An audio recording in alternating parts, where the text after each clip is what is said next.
Present. Councillor Flynn. Good evening, present. Councillor Lynn. Present. Councillor Mills. Present. Bailey Roberts. Good evening, I'm here. Councillor Rowe. Good evening, present. Bailey Soares. Yes, I'm here. Councillor Short. Here. Councillor Smith. I'm here. Councillor Tolland. I am here. Bailey Keenan. Present. Councillor Cruikshank. Present. Councillor Finnegan. Present. Councillor McHugh. Present. Councillor McCarvin. Present. Councillor Scullen. Evening, I'm here. Councillor Shears. Evening, I'm here. Bailey Wright. Here. Bailey McPherson. Good evening, present. Councillor Coleman. Good evening. Councillor Crichton. Present. Councillor Duncan. Here. Bailey Scott. Here. Mrs McVean. I'm here, present. Mrs Little. Good evening, I'm here. Mr Gibson. I'm here. Miss Barclay. Present. Mrs Javid.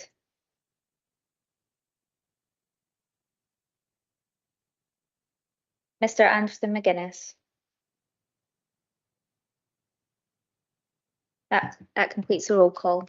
Go on to item 1, declarations of interest. Are there any declarations? Okay. Is there any declarations? No. Okay. Okay, Laura. Thank you. Item 2, Parent and Pupil Representation on Children, Families and Communities Committee. Committee is asked to agree the terms of the note. Okay, this is noted. Also want to take this opportunity to thank the pupil representative for last year for their contribution towards the committee. I have actually met the new pupil rep on the citywide pupil voice and look forward to them coming on once all the arrangements have been made. With that, can this be noted? Okay. So with that, we do have a declaration on. Councillor Crichton, we will come to you on item 3, but we are going to jump ahead a little bit because we do have a deputation with regards to item 5. So I'm just going to ask if we're happy to hear the deputation. Great. Okay, so I understand it's Alison Watson from the Parent Voice, and I also think Marion Swan will be there helping as well. So if you want to come forward to the lectern.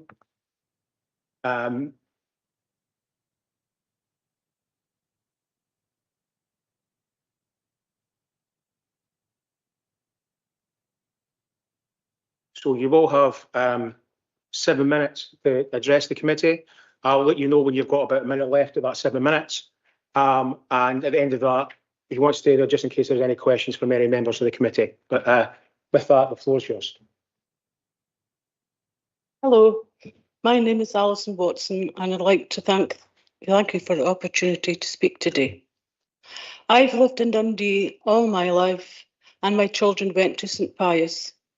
My grandchildren are now at the school, and I have helped with the Parent Council for over 10 years.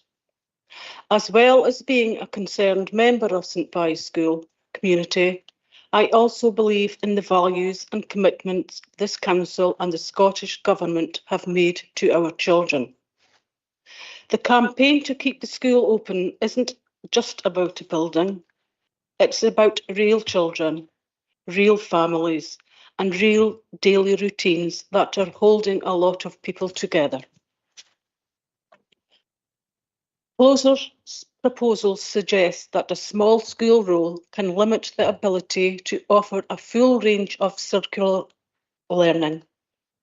However, all the classes at St Pius have at least 20 children, allowing parents to engage in group and teamwork.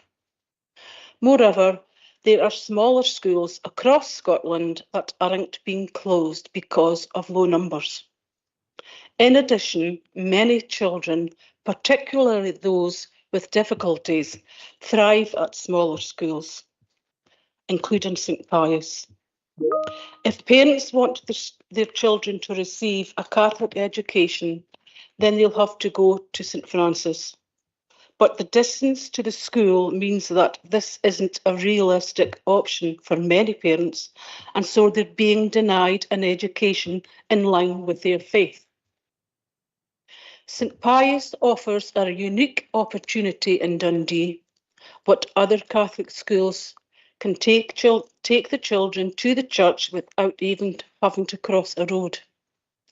Even if the parish school links are weaker now than they have been at times in the past, there's no evidence that this is a trend rather than an anomaly. Particularly with the influx of families from countries with strong family backgrounds, for example, Poland and Nigeria, St Pius has every chance of sustaining a Catholic community in Douglas. The Scottish Government have repeated commitments to tackling the poverty-related attainment gap. Removing a vital community school from one of our Dundee's most deprived areas runs counter to that goal. It is difficult to see how this decision aligns with either national priorities or a local responsibility under the Education Act, which places a duty on education authorities to reduce inequalities of outcome. I'll give you just one example how it seems obvious to me that inequalities will grow in Douglas with the closing of St Pius. The loss of St Pius breakfast clubs. For many families in Douglas, it is not just a nice extra, it's essential. Some children come to school without having had a proper meal, and the breakfast club ensures that they start the day fed, settled, and ready to learn. It is also a lifeline for working parents and carers who rely on that early drop-off to get to jobs or appointments. If the school closes and the children are sent to St Francis, those families are likely to lose access to that support altogether.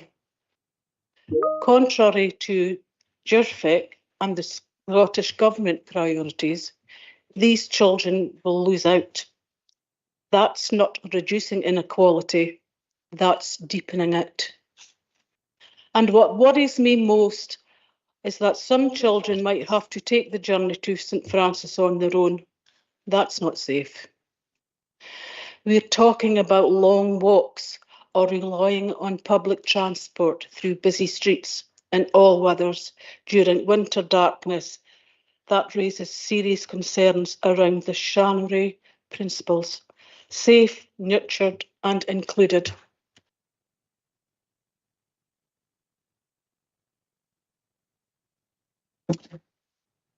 And it connects back to things like the breakfast club. St Pius offers that early support, a warm meal, and a calm start to the day.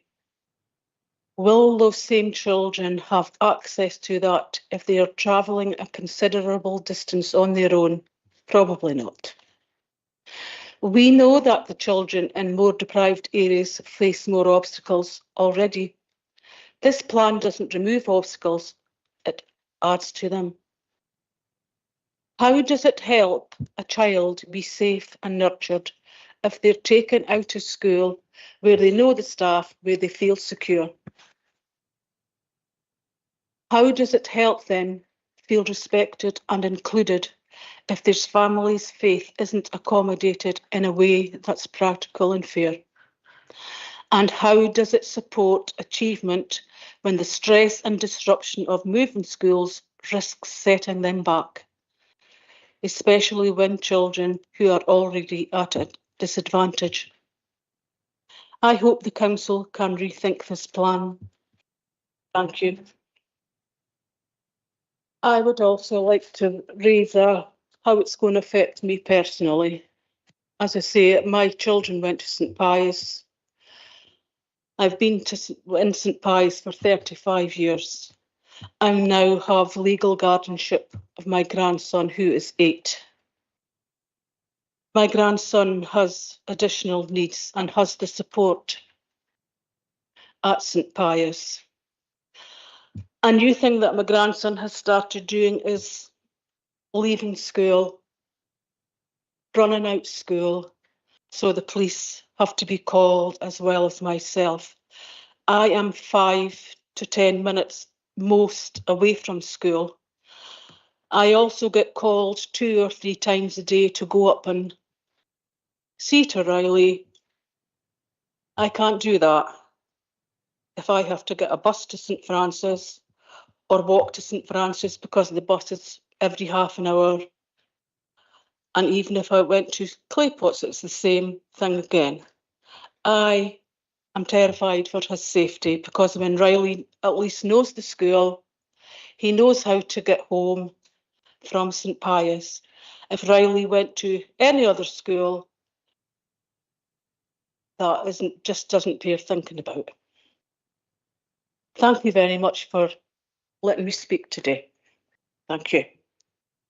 No, well, thank you both for your comments. I do see there's questions from elected members. So Billy McPherson, you're the first. Thanks very much, Convener, and many thanks, Alison, for your deputation.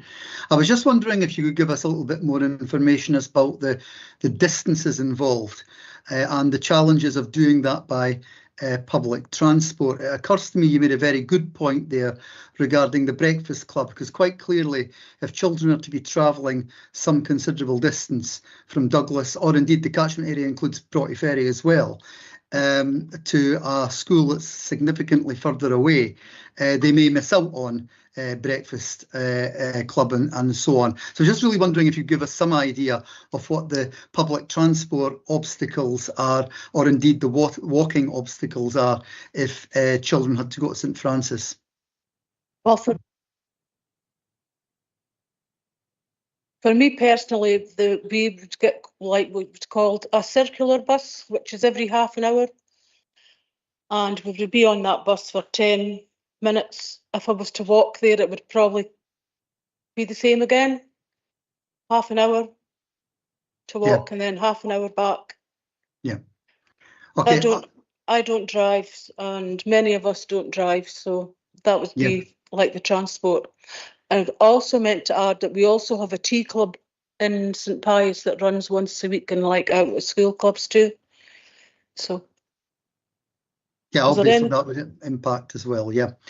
Very grateful for your response, Alison. That's most helpful. Thank you. Okay. Thank you, Billy McPherson. Councillor McCurvin, we'll see you. What your next question? Thanks, Chair.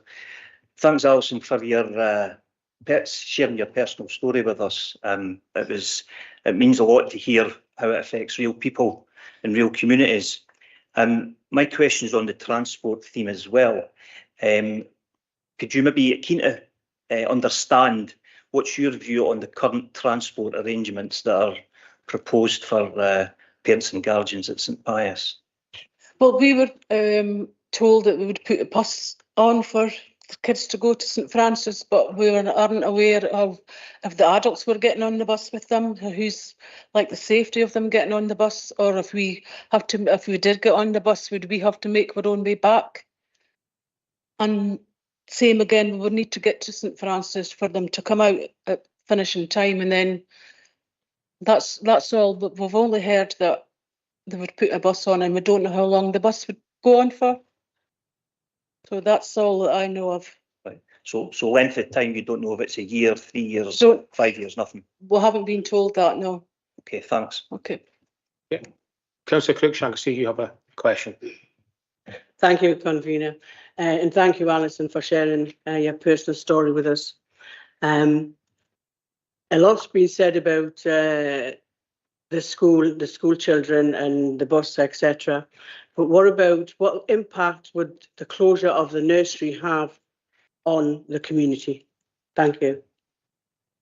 The nursery, well, what usually happens is they go to nursery, some of them can start at 2 and then they go right through until like preschool, have different stages, and then they automatically go into the school, go into St Pius School, but that's going to be devastating as well for them, because some of them, if the nursery stayed open even, they'd be at different places.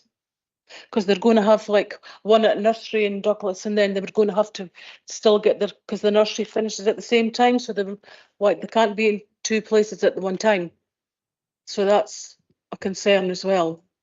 One of our parents is actually going to have to cut her hours at work for travelling, so she'll have less hours at work. And it's a busy street as well to get parked and things like that. So she's going to have to give up her hours and her job.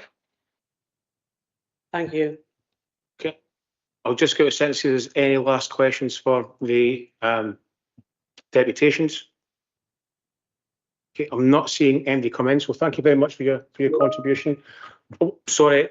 Okay, sorry. Well, apologies, Councillor Bailey first, but it's for officers. So thank you very much for your contribution. Thank you very much again.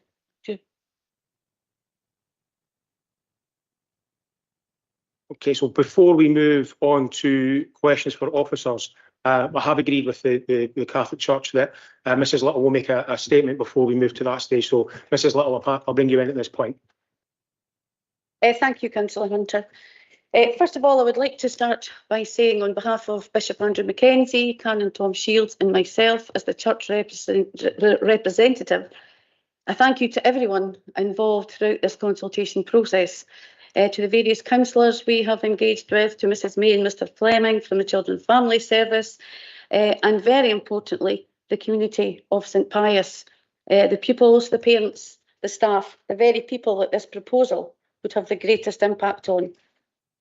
Following discussions and consultation with the school community, Canon Tom and I have attended various meetings with councillors, Children Family Service, as well with SCES, that's the Scottish Catholic Education Service, to take forward concerns and points of view from the community of St Pius, and also to try and offer and discuss possible options, including the rehousing of St Pius as a school and learning community, perhaps in Claypots Castle. Firstly, I would like to state that following the open and courteous discussions that we thank you for, and the offers made re transport and the possibility of a 0.5 RE teacher in Claypots Castle, the Catholic Church's position has not changed, and we remain absolutely against the proposal to close St Pius School, as this, we believe, in time will remove the provision of Catholic education in the east of the city. Bishop Andrew has highlighted our reasons for this in his letter to you, and I will refer to these briefly, if I may. First of all, the falling school roll. In reference to that, we know the school roll is in decline in Dundee and indeed across Scotland. However, with the ongoing housing developments in the east end of the city and the concentration of services at the new £100 million East End Community Campus, it is likely that there may be more families moving into the area and that more provision would be required, not less.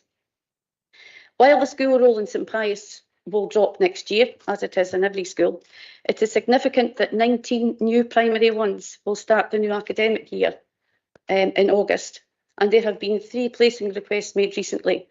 This despite the uncertainty over the school's future. This seems to me to be a vote of confidence in the school by the community. The second point, the condition of the building, and the diocese recognises that budgets are tight and that savings are required. We also note that the condition of St Pius is not the best. We understand, though, that parts of the building are of a B rating and that large amounts of money have already been spent on the building. Just a suggestion, with a falling roll, might it not be possible to look at the layout of the school and adjust accordingly? And while we would all like children to be educated using the latest technology and enjoying the benefits of new buildings, a community of faith and learning flourishes by the commitment of the pupils, the parents and staff. It is people who make schools successful, not facilities. This is evident to anyone who visits St Pius X and immediately notices the caring environment and faith ethos of this very special school. Third point, the provision of Catholic education in the city. It seems reasonably clear to us, having spoken to many parents, teachers and members of the local community, that families will not choose to migrate to St Francis Primary in any great numbers. This is due not only to issues of transport, I'll mention in a few minutes, but also because of family situations and work patterns. We are also concerned that transport will not be provided for future generations past the stated time period. The time period, the report refers to current pupils of St Pius and the provision of transport for 6 years. That concerns us about younger siblings.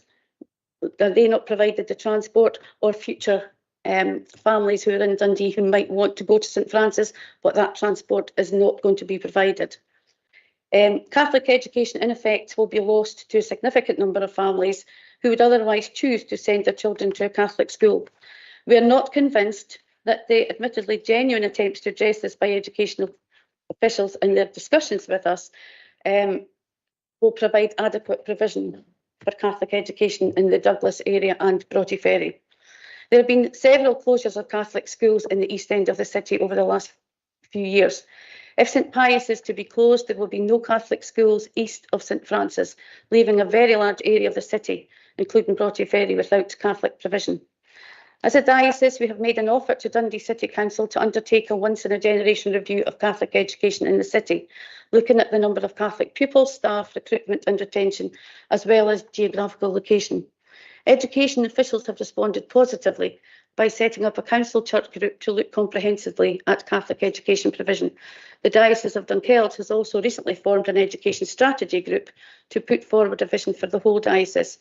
It seems to us that a thorough analysis of the whole situation is preferable before a final decision is made regarding St Pius. We also note from the HMI report that the inspectors consider it is not sufficiently clear, and I agree with this, that these potential benefits outweigh the challenges that result in moving children from their current school. Inspectors disagree that this move is required to enable children to participate in team sport and active recreational activities. There are many, many activities on offer in St Pius, and smaller numbers means that more young people will be able to represent the school in teams, etc. Together with the points already raised, this casts doubts on the premises accepted by the proposal to close St Pius. In addition, I mentioned earlier that the diocese has asked if it were possible to somehow house a primary 1 to 7 St Pius community within an existing building, for example, Claypots Castle. We considered at some length the proposal to provide religious education by an approved teacher with Claypots Castle. We concluded that this would not work for several reasons. Catholic education consists of more than a few RE lessons or preparation for sacraments. It involves a whole community approach to faith and learning. It's everything that happens in the school, producing an ethos which permeates the whole life of a Catholic school. Also, we can't see pupils or parents being happy at children either missing out on core education to receive religious education or being taken out of the class for other activities such as art, music, PE. That would have to be obviously discussed as to how that might be facilitated. But we also feel it could create a them and us mentality in the school, which could be seriously divisive and disruptive. While we appreciate that some provision is better than none, and that this was being offered in conjunction with the laying on of transport, we cannot in the end support this proposal. I would urge Dundee City Council not to go ahead with the proposed closure of St Pius Primary School, a vibrant and happy faith and learning community, which has a proud history and makes a valuable contribution to the community. At the very best, I would ask the Council to defer the decision while a comprehensive review of Catholic education in the city is undertaken without the threat of the imminent closure of a school looming over us. Thank you very much for listening. No, thank you, Mrs. Little, for those comments. And thank you for sharing the letter with us beforehand, and the ongoing conversations and consultations we've had with you. It's been really been appreciated.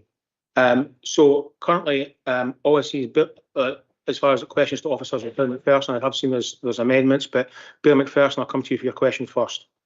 Thanks indeed, Convener. My question to officers is really around the very eloquent contribution there by Mrs. Little, and it's really around the whole issue of the fact that the church is proactively, suggesting, and the council has responded positively about the whole, if you like, review of provision across the city. Now, I think we all agree that we want to see all parents and carers who wish their child to go to Catholic provision to be able to do so without difficulty. My concern around this proposal is, and Mrs. Little touched on it, that there would be no school east of St Francis, an absolutely huge area of the east of the city. And so I'm really wondering if officers have given consideration to the point that Mrs. Little made about, whilst the local authority and the church authorities are working together in this review of Catholic education across the whole city, would it not make sense to hang fire on any permanent decision regarding the future of St Pius? Because it just strikes me as somewhat premature given that. Okay, I'll pass that over to Mr. Fleming. Thank you very much, Convener. Thank you for the question, Bailey McPherson. This committee agreed to move forward with the formal consultation regarding the closure of St Pius and rezoning of the St Francis catchment area. As part of that consultation, we considered all of the key points of the feedback, as we've detailed in the Ms May's outcome report. And part of that, of course, are all the key points that are raised around the numbers of teachers that have the approved Catholic teaching certification, the numbers of young people who receive their sacraments, distance of schools, and so on. And officers' view is that in this individual case that we had approval to go forward with a consultation on, that we feel that our recommendation is to move forward with that proposal. Okay, Bill McPherson, I'll pass that to you for any follow-up to that. Thanks for that. I understand what Mr. Fleming is saying. However, I would just make the point, I don't think the case has been made. And I certainly, as I indicated, do have an amendment, which obviously I would hope will be circulated at the appropriate point. The bottom line, as far as I'm concerned, is, as Mrs. Little referred to, I don't think the case has been made at this point for the closure of St Pius. It would be a really sad situation if that comes to pass. And therefore, as I say, I'd be minded to move an amendment to prevent that. Thank you. Okay, thank you, Bill McPherson. I'm just going to give a last opportunity for Emily to ask any questions to officers, and then we'll move to that stage. Bailey Keenan, yeah, what are you in? Yeah, it's a question to the Director of Social Work and asking, having heard the deputation, and obviously we as an authority should know every child that's in our school, and we've heard one about Gran who considers this would be really detrimental to their child to be moving such a distance away from the school that's 10 minutes round the corner. Do you think there's many other children in our school that would be affected as badly in your role as Director of Social Work? I'll pass over to Mr. Lloyd. Thank you, Convener. Thank you for the question, Bailey Keenan. I think the paper explains the range of supports that we put in place, both for that particular pupil and other children, young people in the transition into the new arrangement. So there'll be a programme of support to support pupils through to the new school or schools, whichever they choose to go to. There'll also be sustained wraparound support for any child with additional support needs, as is available now, wherever they're at in any particular school. So all of that would remain in place, and this, I don't think, would compromise any of that. Okay, Bill Keenan, I'll let you follow up. Yeah, just so we do feel that there'll be a detrimental effect, even if that's for a period of time. Mr. Lloyd. I think the range of supports explained in the report will help to mitigate any detrimental effect. And in fact, given that support, actually, we might well see enhanced arrangements for pupils going to new schools or different schools. Okay, I'm not seeing anybody else wishing to come in with any questions, so we'll move on to the next stage. So it is my plan to move the recommendations with an amendment to one of the recommendations. So I'm going to ask if Committee Services could share that with members. Billy McPherson, you have amendments, and Councillor McHugh, you also have amendments. I'm just going to ask if those can also be shared with all the members. And then we'll take it from there once we see what the amendments are.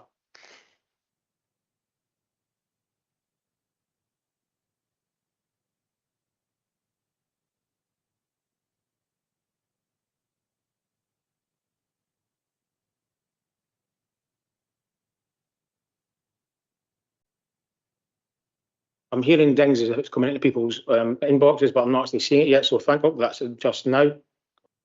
I just want to check to see what the amendments are. Give me 2 seconds. So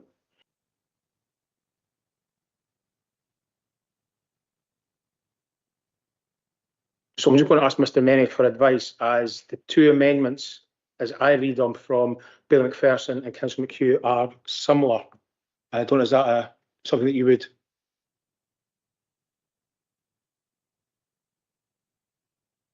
Thank you, Convener.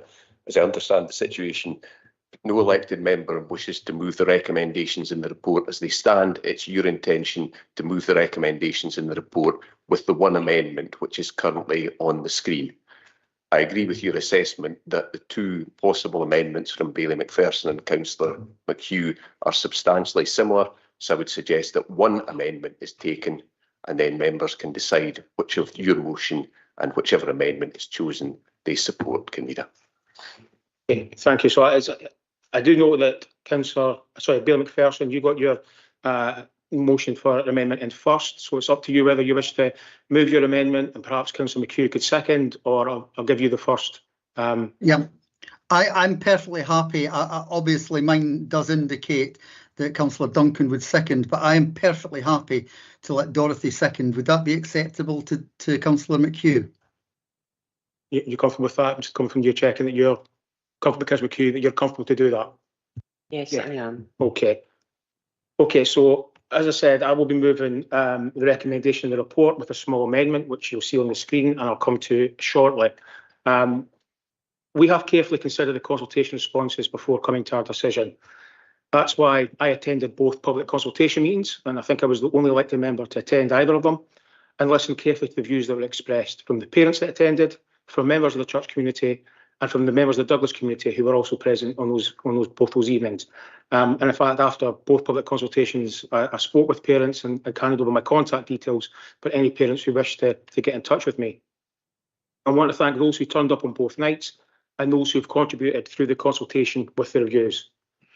It was also important that we had a proper consultation with the church, and that's why Councillor Flynn and I contacted the church and asked to meet them to discuss the consultation to see if we could find a way forward.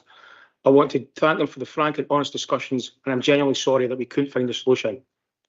The crux of the issue for me is we have a school building that struggles to meet a B condition of satisfactory, a building that's hovered around a C condition of poor, a building that's required £500,000 to be spent on just the roof alone in the last 5 years. We've heard tonight about the issue about the row, and you know, if it hadn't been for the state of the building, I might have been on other people's side tonight. But I think the building gives me great cause of concern. I agree with the Bishop when he said that while new facilities are great, that buildings don't make a school. That only holds true if the building is in good condition, and it's clear that that's not the case. As a council, I believe we have a duty of care to the young people in the school and our staff, that they're not learning or teaching in a building that is not in a poor condition. And it's been clear that to keep the building above a C condition, it may require more investment, potentially of a similar scale, with no guarantee that we can maintain a B rating. Despite that, we have sought alternatives and considered those put forward to see if there's a different way. I share the Church's concern regarding the balance of Catholic education between the east and the west of the city if St Pius closes, and I appreciate the honest discussion that we had last week with alternative suggestions. As I said in that meeting, while I understand the thinking, it doesn't resolve the issue with the St Pius building. And the issue with the balance of Catholic education goes back way longer than even I was on the council, and that's over 18 years. The recommendation regarding teaching at Clayport's Castle came out of those discussions, and that between that of church and the officers. And I'm sorry that it does not go far enough for the church, although I understand their concerns. We did consider the alternatives put forward by the church, but having spoken with officers, it's clear it's not feasible. I did say when I met the church last week that we would consider their proposals if there was a feasible alternative, that we would consider deferral, but I don't believe that is the case. The one issue we can find agreement with the church is over the free transport and their concerns that it only lasts for 6 years after the schools close. We're happy to move an amendment this evening that takes the 6-year limit off with an annual review at the end of those 6 years, and that it can only be removed, the free transport can only be removed with committee approval.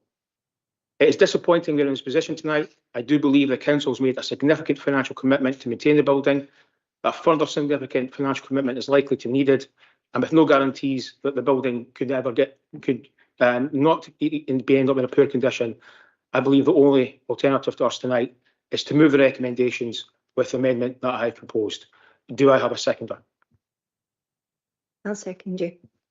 Okay, Bailey McPherson, I'll now pass to you to speak to the amendment. Thanks, Convener. I think a great deal of the case for not closing St Pius at this stage has been made by the very eloquent contributions by both Mrs Little and by Alison Watson earlier.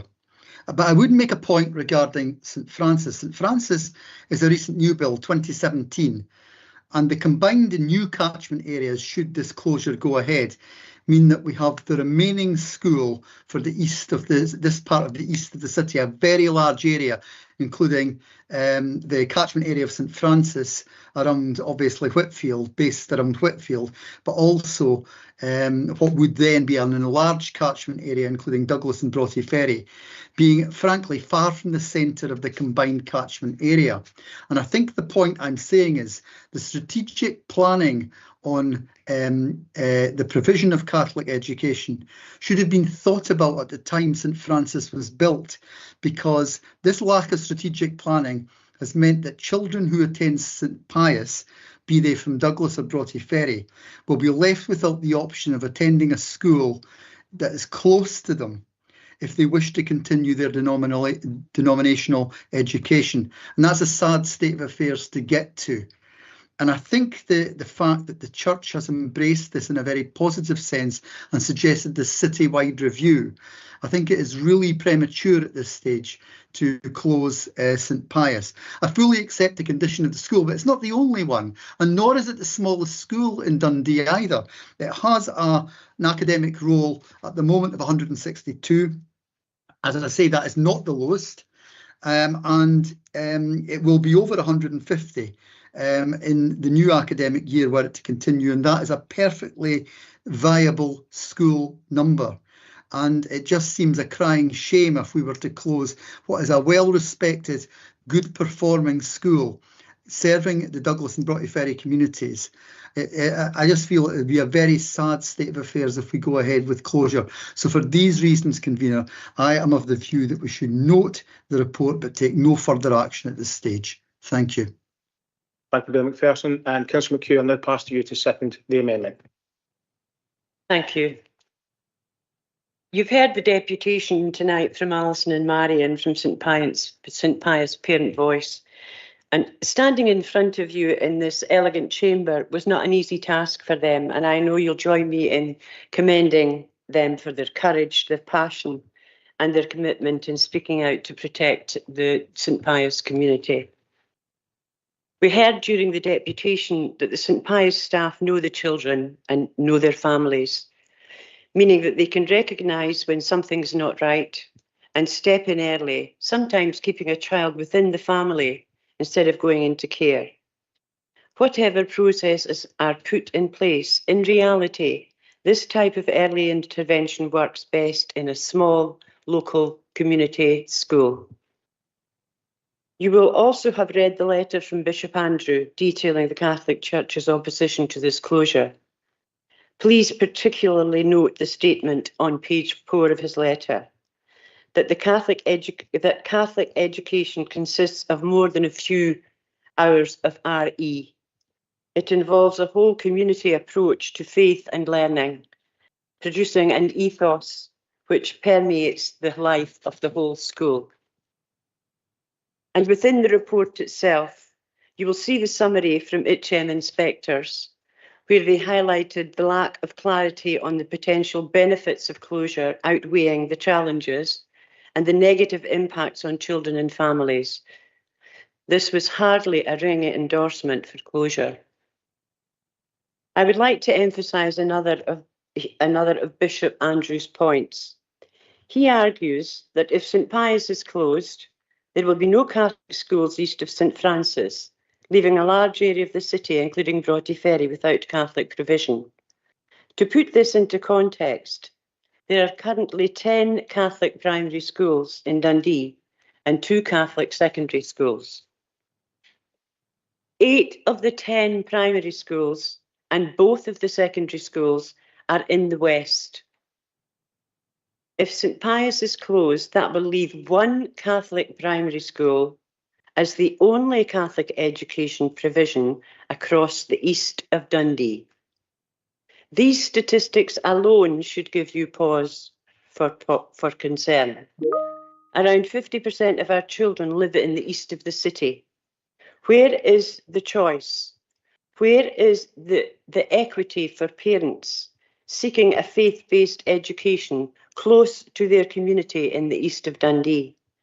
The truth is, if St Pius is closed, they will have no choice and no equality of opportunity in the education of their children.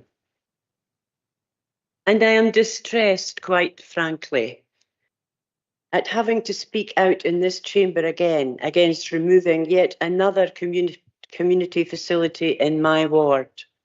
Dundee East is one of the most disadvantaged areas of Dundee. We know this well.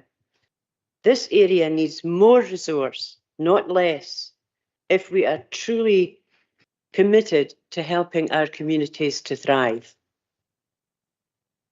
Communities in the East End deserve a 20-minute neighbourhood like their neighbours. They deserve the same choice of educational opportunity afforded to those in the west of the city. They are proud of their children's achievements made possible through easy access to the amazing Big Noise project, and they're entitled to demand that their children feel respected and included in a faith-based school of their choice and in their local community. Later on tonight's agenda, you'll see a report on improving services through listening to customers and service users. This report demonstrates, it says, that the Council listens to, learns from, and acts on feedback from its citizens. So that's your challenge tonight. You've read the report proposing closure of St Pius. You've heard the views of the Catholic Church from the Bishop. You've heard the views of the parents from through St Pius' voice. And now it's up to you. Now it's up to you. Please listen, learn, and respond to feedback and act in the best interests of the children and young people in the east of Dundee. I move that this report is noted and no further action is taken. Thank you, Councillor Q. Bailey Keenan, I see you wish to make a comment.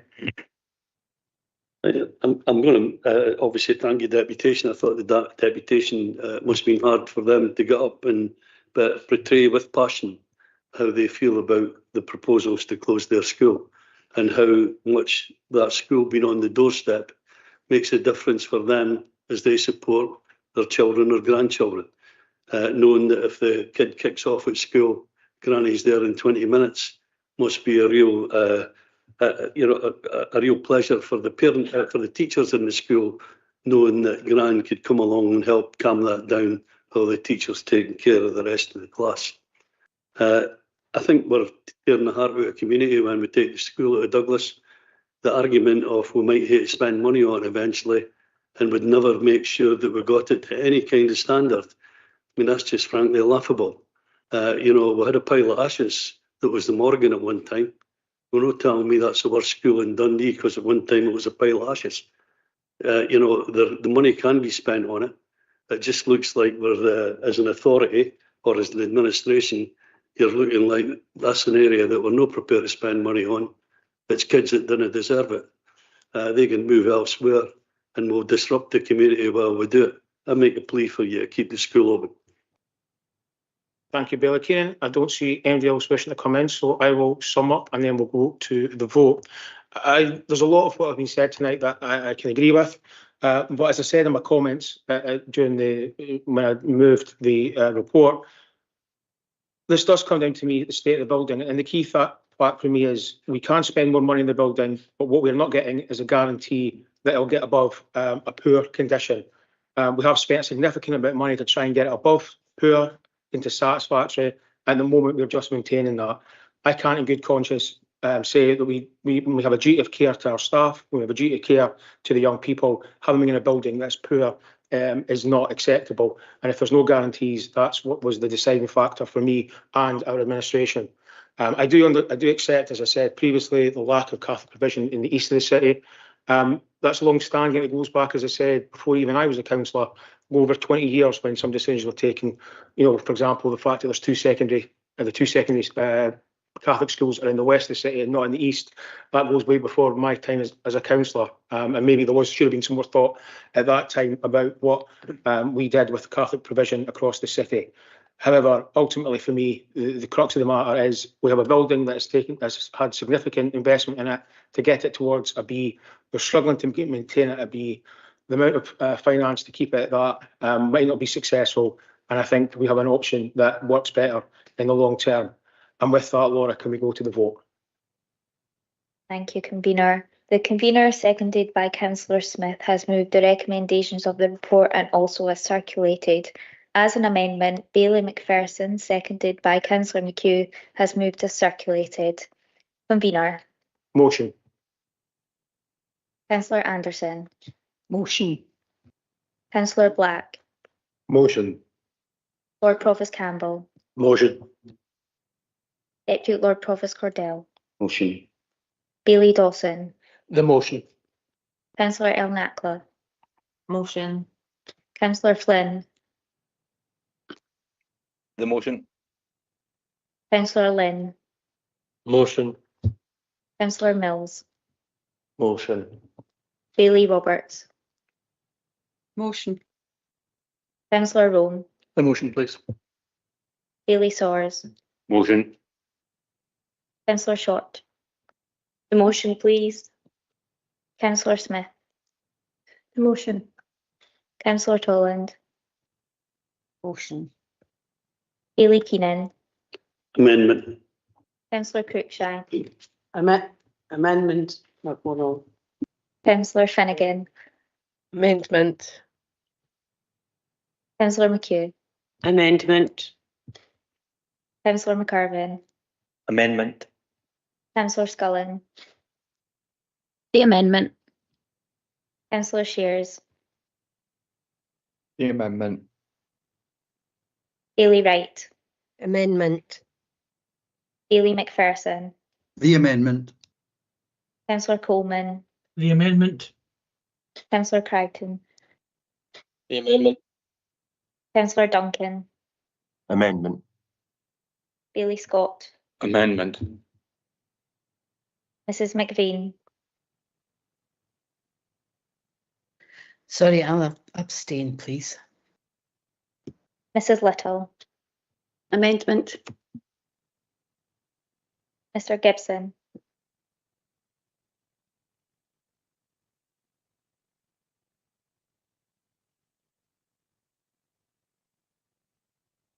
Abstain. Miss Barclay. Abstain. That is 16 votes for the motion and 14 for the amendment, so the motion is carried. Okay, I want to thank you all for, I think it's been a respectful debate and contribution tonight. I want to thank you all for that.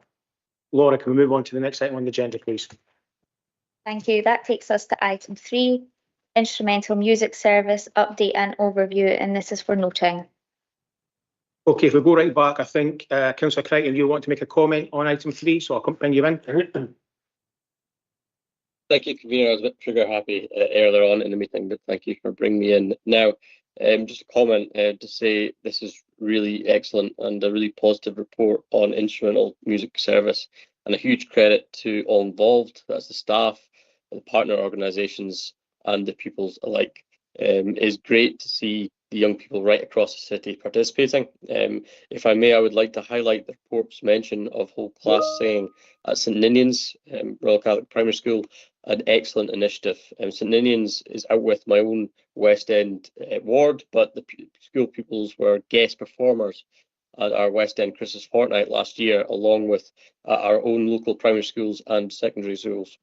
And talent and enthusiasm of all those young people was a pleasure to see. And the fact that some 4,500 pupils were participating across Dundee, which is a quarter of all pupils, just shows the real achievement of participation by pupils right across this city. I'm sure, Convener, that we all take pride in this achievement of Dundee's instrumental music service. Thank you, Councillor Crichton, for those comments, and I'm sure that will be passed on to the team as well. Councillor Cruikshank. Thank you, Convener. I'd like to echo Councillor Crichton's words, so I won't repeat them. But there is a question I'd like to ask in relation to, given that we've seen cuts within the arts and culture, and I know this is the music instrumental is free, and I'm looking for some assurance that that will continue into the future. Mr. Fleming, do you want to come in first, and now? Thank you, Convener, and thank you, Councillor Cruikshank. We too are very proud of the instrumental music service, which widens to culture as well. And we have continuously supported this, and as you'll see from this report, compared to last one, it continues to increase in terms of the numbers of children and young people. I'll leave it for like members to talk about the cost, but certainly this report evidences the impact of keeping that tuition free in line with local councils' commitment as well. Thank you. Yeah, no, thank you. As you all remember, Councillor Cruikshank, this council took the decision, and I have to say I can't take any credit for it because I had to declare an interest as a parent at the time and leave the room when we made a decision to make tuition free, and you now know that the Scottish Government have followed that. I would certainly hope after the next Scottish Parliament elections that will continue. We may need to have discussions with our own respective partners at various stages, but certainly welcome the Scottish Government continuing that and following the example that we set. Okay, can I ask a supplementary, please? Just in relation to the big noise, Douglas, how does that fit in with our instrumental music service? Again, I'll pass over to Mr. Fleming. Thank you very much. Well, we work very closely with the STEM of Scotland, and I see one of our colleagues up here in the balcony. So we have an annual strategic meeting, but our colleagues meet with the schools which are involved in that regularly. And we're working very closely to developing a plan to make sure that that complements moving into the secondary sector now that we've seen those young people move through primary into the secondary. So again, we want to make sure that complements so that our young people can benefit from all of this resource rather than competing. Thank you. Okay, Councillor Rowe. Thanks very much, Chair. I wasn't going to comment, but just given the preponderance of musical excellence in the ward, I didn't think I could do without mentioning it, as well as the bands that are based at Millamains, at Balumby, Whitfield. It's just absolutely fantastic to see that they're going to have a new facility to be based in the Drumheath campus. I've seen those facilities for myself, being on the project board, and I think they're going to have a fantastic resource to use in the future. Yeah, no, thank you. And I just want to add, before we note this report, my own personal thanks to the staff led by Phil McGregor, who does an amazing job. The staff, for those of you who have been out in the schools and various things and seen them, know what a fantastic job they do. Very fortunate to get to see them at the spring concerts, and a thank you to all the elected members that come along and support that. I know the staff really appreciate that. And although it's not quite noted on this as well, Dundee School's Music Theatre is another one where, those of you who attended Susical recently, was a fantastic success, and I hope you've all got the tickets for Chicago and for Legally Blonde, and I look forward to seeing you all there. But a huge thank you to all the staff who go way and above and beyond to make sure that our young people are supported and the talent comes out. And with that, I don't see anyone else wishing to come in. Can just that be agreed? Okay, thank you. Laura? Thank you. That takes us to item 4, school terms and holiday dates 2027 to 28 and 2028-29, and amendment to school terms and holidays 2025-2026. This is for approval. Okay, I'm not seeing anybody wishing to come in. Can this be approved? Yeah. And with that, I think that's the committee. So thank you all for your time tonight.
So welcome to Neighbourhood Regeneration, Housing and Estate Management. Laura, if you could lead us off, please.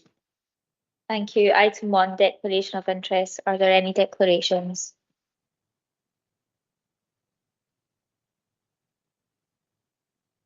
I don't see any, so if we could just move on, please.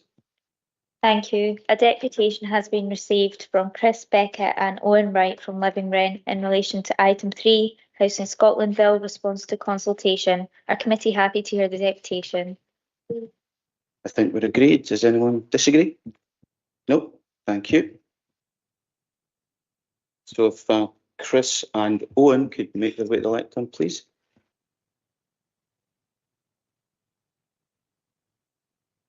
So you have 7 minutes to address committee, and once your 7 minutes is up, if you just want to stay there if there's any questions for you, okay. Thank you. On you go. Good evening, everyone. We're here as representatives of Living Rent Dundee, the local branch of Scotland's Tenant and Community Union. We're speaking with regards to Dundee Council officers' response to the Scotland Housing Bill consultation. This consultation is to gather responses to the amendment put forward to the Housing Bill in Stage 2. We're both elected members of the branch, committee members. Now, for the last 6 months, we've been campaigning for a motion to be presented by Dundee City Council in support for rent controls in the Housing Bill. We believe that strong and robust rent controls are a necessary step to protect tenants, to promote housing security, and to foster a more equitable and sustainable housing system in our city. This is the context in which we come to speak to you today, and we're urging you to reject the officer's response to the Housing Bill. Why do we ask this? Because we believe that the needs of tenants to have a roof over their heads and, through housing security, a stable foundation on which to build their lives in our fine city is a more pressing issue than the bank balances of landlords. They already own secure assets like housing stock. Not only that, Dundee City Council could press ahead with a system of rent controls and prioritise the rights of renters. It would build on a proud legacy here in Dundee, leading the way in Scotland when it comes to matters of housing. The Logie Estate, as many of you probably know, was Scotland's very first council housing estate, work beginning in 1919. And throughout the 20th century, despite continued financial deprivation across the city, Dundee often maintained a housing surplus, ensuring that prices were kept realistic and that there were places for people when they were in need. Between then and now, that landscape has changed. Headlines around Dundee being the buy-to-let capital of Scotland are little more than advertisements to come here and extort our citizens. Property prices in Dundee remain below national averages and yet unaffordable to many citizens in the city, but the rents are continuing to rise year on year, ever closer to levels seen in Glasgow and even Edinburgh. The people of Dundee in that time have not got any significantly better off, no more than they were 5, 10, or even 20 years ago. This is a situation which plays out not just locally, but nationally. And that was the context in which the Housing Bill was originally introduced, seen as a new deal for renters. The Scottish Government promised long-term rent controls, but is now buckling under the pressure, the immense lobbying of landlords and investors. The government is consulting on changes that will create loopholes and exemptions for landlords to exploit. Let us be clear that exemptions for so-called mid-market rent, exemptions for builds to let, which is a dubious concept in and of itself, exemptions for landlords making minor or unsubstantiated claims regarding repairs and improvements to their property, a property that ultimately they own as an investment in which they are investing. These exemptions serve to make a rent control system meaningless. The starting point to resolving this is clear because the problems aren't new and solutions aren't new either. This was the great promise of the Housing Bill to start to redress the balance of power between the landlord and the tenant. But with proposed amendments, this bill will fail to deliver on any of this promise. Such a bill, as it stands, will do nothing to address the lived concerns of so many renters, caught between a rock and a hard place with rising costs of living and nationally stagnant wages. Introducing a law with so many exceptions will be meaningless. It will create, at best, a multi-tiered rental environment, with tenants ever more unsure of what rights they actually have. And at worst, it will be an unenforceable mess, not worth the paper that it's written on. For normal, working, renting people seeing their costs go up An act, as this currently stands, is tantamount to asking to bail out a sinking ship with a sieve.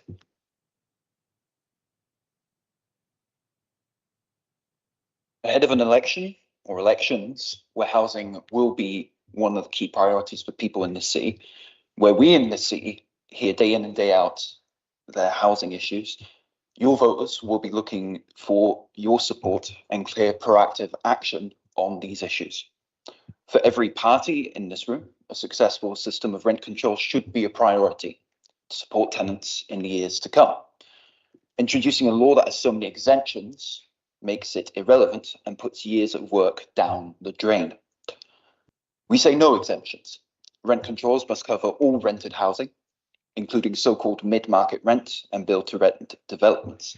Exemptions will create uncertainty, instability, and multi-tiered rights for tenants, as mentioned earlier. If you're worried about keeping big business landlords happy, then do remember that an investment incentive is already baked in to the formula for these suggested rent controls at CPI plus 1%. That's Consumer Price Index. I'm aware of that. The formula introduces increases in rents above inflation already, which protects landlords' ability to make a profit above inflation. Exemptions make little sense on the basis of encouraging investments due to this. You know, the formula already seeks to achieve a degree of this. We say no rewards for the bare minimum in terms of exempting landlords from rent caps when they're making basic repairs or improvements. We must impose stricter penalties on those refusing to improve their homes. There should be no exemptions for landlords doing improvements. Quality considerations should be considered throughout the system, obviously. For example, if a property is below standards, landlords should simply not be able to raise the rents. We don't know enough about the original standards of many properties either. Tenants could be putting up with substandard conditions for years already because enforcement has so far not been good enough. At the end of the day, improvements should be treated as investments that any homeowner makes, which is paid off if and when they sell their property. And consider the risk that landlords just won't do any repairs or improvements if their rent is capped. They are housing providers. They should be treated as such. Holding them to account and enforcing standards should be the way to go. We say no to incentivizing market rents.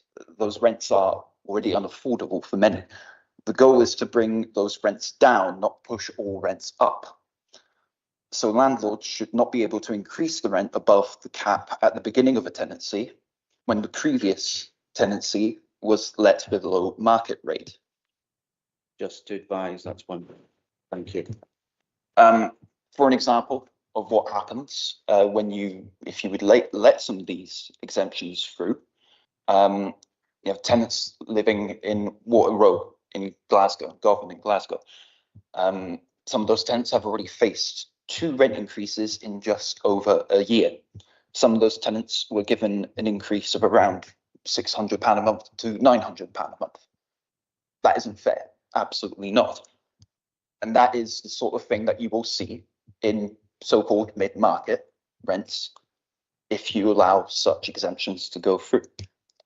To quote one of the campaigners who were fighting those rent increases in Water Row, the experience of Water Row tenants highlights a complete lack of regulation or oversight of the mid-market sector. It is a disgrace that the government is consulting on mid-market tenancies be exempted from rent controls. So to end it here, we are urging you to act on behalf of tenants, reject these exemptions by rejecting the officer's response today, push for a transformative system that can help reshape the housing landscape in Scotland and in Dundee to where it needs to be. The people of Dundee want to see you fight on this. They want hope. They want a foundation and a future.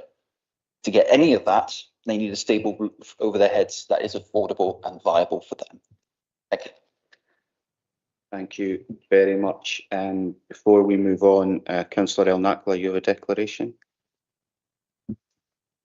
Yes, I just wanted to say that I'm a landlord in Dundee in the West End, so specifically. Okay, I'm sure that will be noted. Thank you. Councillor Black, you have a question for the deputation. Scottish housing associations are generally run by committees of volunteers. They're there to provide housing for people, not for profit. I mean, they do social rented housing. Some of them do mid-market rent housing as well. Why on earth would an organisation like that want to rack the mid-market rents up to a point that people couldn't afford? But then again, why would you make it difficult for them to raise funds in the market by subjecting them to the rent cap? I just don't get that. There's very little evidence that a well-constructed rent control system actually prevents the accumulation of a reasonable level of profit. There's lots of evidence that an unregulated rental sector leads to insecure housing and people facing rising bills that they can't afford. You're right that housing associations maybe have a more benevolent stance, but it would be foolish to assume that they are the only actors in this sector. There's a large amount of unlicensed, unregulated landlords that operate privately across the country and in Dundee. For them, the main motive is to generate profit, not to look after the rights of their tenants. We firmly believe that somebody's right to have a roof above their head, a stable foundation and future in their home, trumps somebody's right to pocket even more money. I completely agree that there should be rent control in the private rental sector. I don't have a problem with that. But I think you have to differentiate between landlords, and I struggle to understand why you lump RSLs and councils actually in with private landlords, who I think are a completely different animal. But thank you for your answer anyway. Just to respond to your point there, I would say that that's more of a point to do with the housing bill. We're responding to the housing bill as a totality. We're not the ones that are coming up with who is and is not included in the first place. Thank you. Is your question to the deputation, Bailey Keenan? Okay. I've spoke to a few of your colleagues, and I mentioned to them that this was submitted by officers some time back. You've had a conversation with the administration. What changes do you believe the administration are prepared to make for you? I'm personally unsure on an answer for that. We do have one other member here. I don't know, Kayleigh, if you have any comment on that. Yeah, I think it's not really Kayleigh's position to talk to this item because you are down as deputation. We are. In that case, can we respond to you, Bailey Keenan, by email, because I don't have the detail to hand. We may well. I mean, ideally, all we're looking to see is council make some sort of statement against the number of exemptions that are currently being proposed. Thank you very much for your deputation. There are no more questions, so thank you for your time. Now, I see Councillor Short wishes to produce a motion, but I'm going to ask if there are any questions for officers before we see that motion.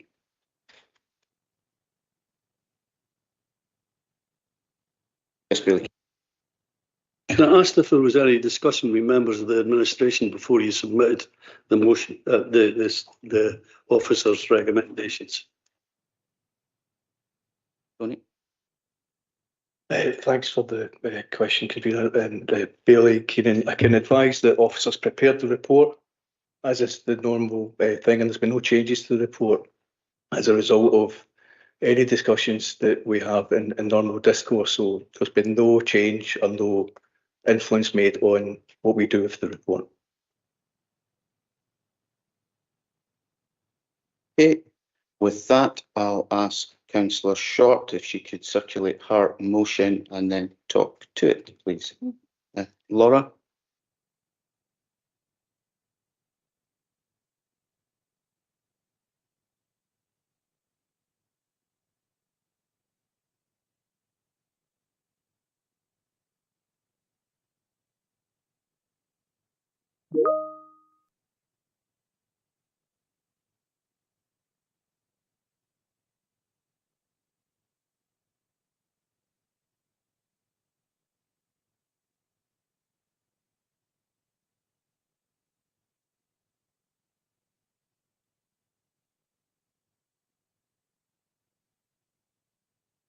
That now arrived in everybody's email. Yeah, yeah. So if you could move that down from the screen, please, and then I can continue with my motion. Thank you.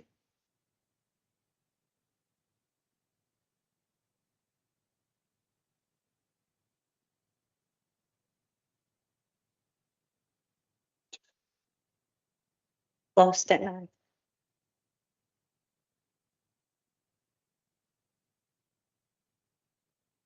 I think we're currently rebooting the system, so we'll just give it 30 seconds before we try and start again. Okay. Okay. So if you could remove that, and I'll get on with the motion in hand. Dundee is a city of ambition, and over the last 23 years since I returned, it has changed beyond recognition. The waterfront is a work in progress, and as a city centre councillor, I can only be delighted with the changes that we have seen today. However, we are also in the position to radically look at Dundee of 2050. The foundations for that start now, and to do that, we need to think and interact differently. We have long talked about reversing the donut of housing that moved our communities from the city centre to the suburbs, mentally out with Dundee's political walls. We have already seen registered social landlords invest in the city centre, providing affordable and social homes in the city centre, as well as investment in purpose-built student accommodation. But we need to go further. To do this, we need investment, including build to rent and further mid-market rents. These tenures attract long-term investment from pension funds, who we need to be able to tell them that Dundee is open for business.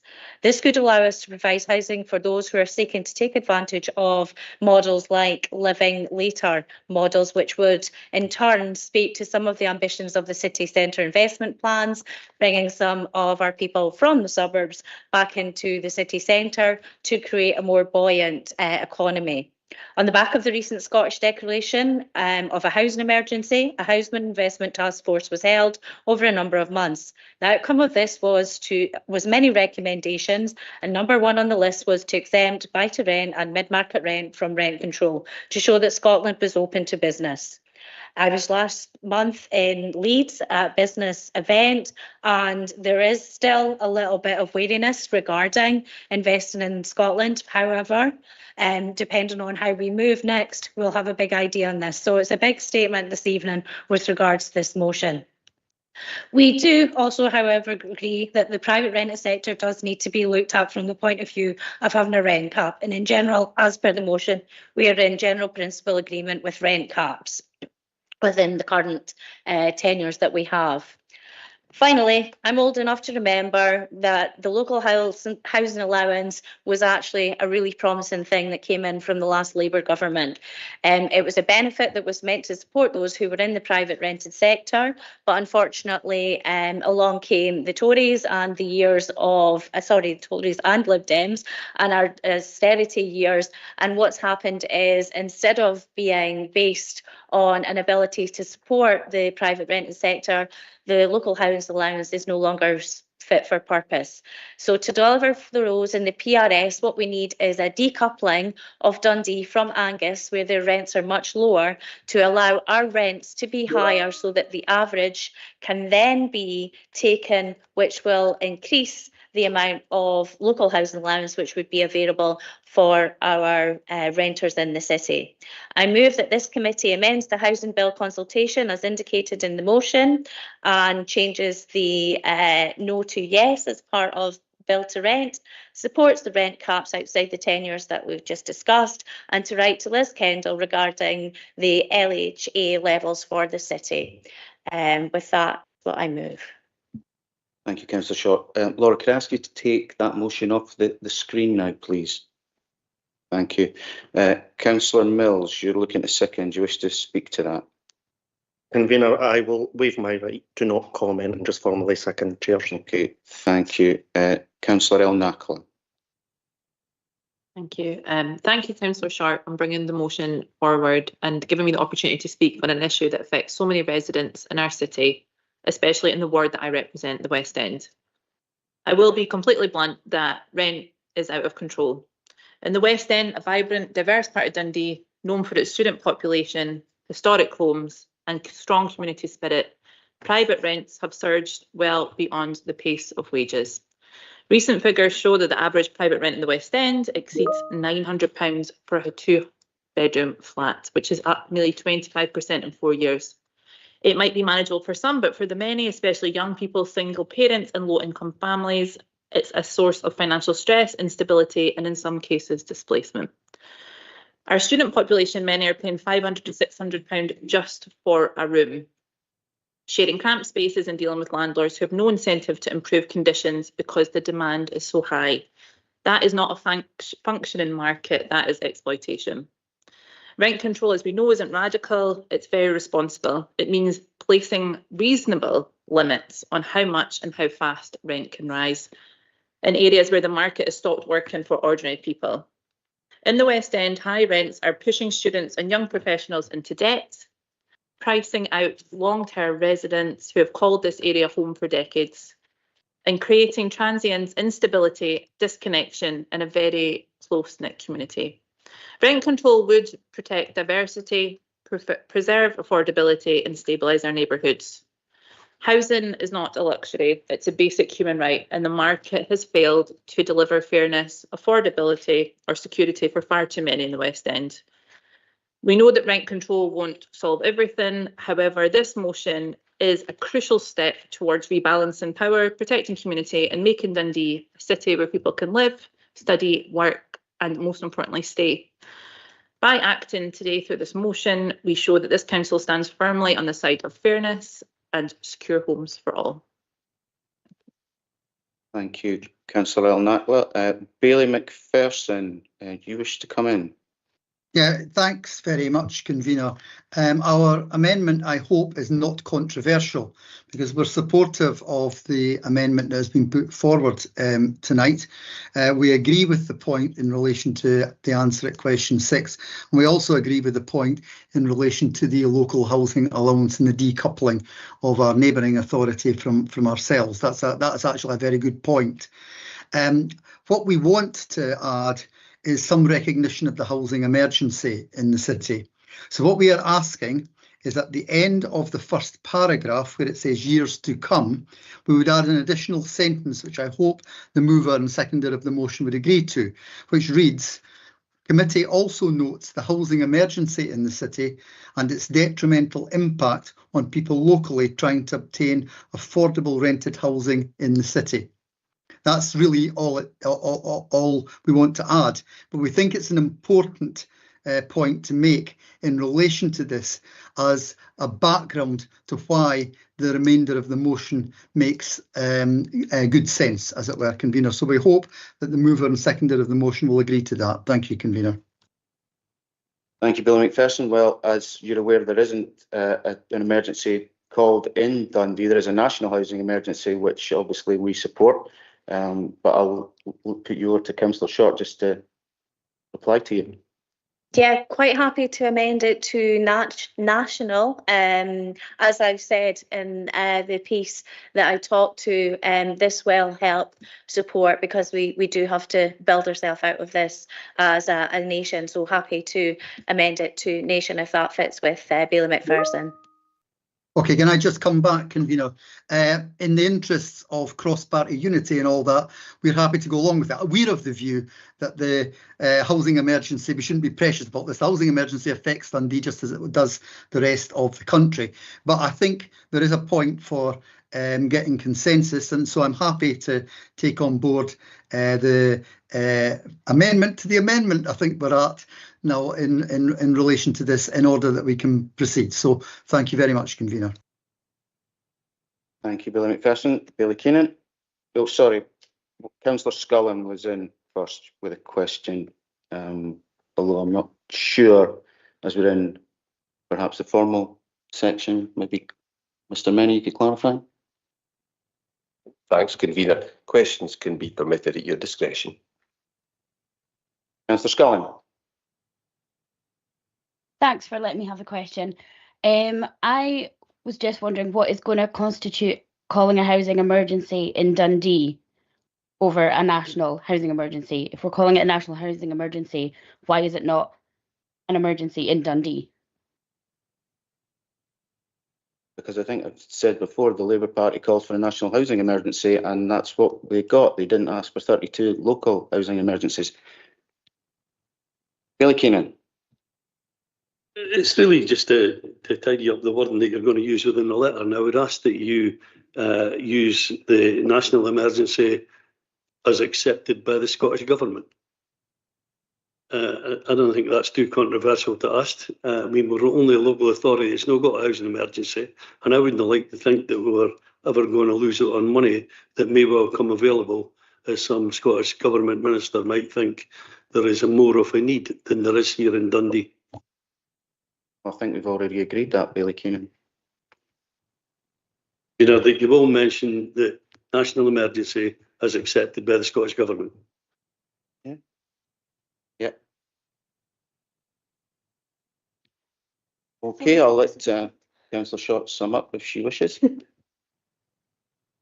Yeah, so thank you for your agreement across the board. That was a bit touch and go there, but I think we've got finally that agreement.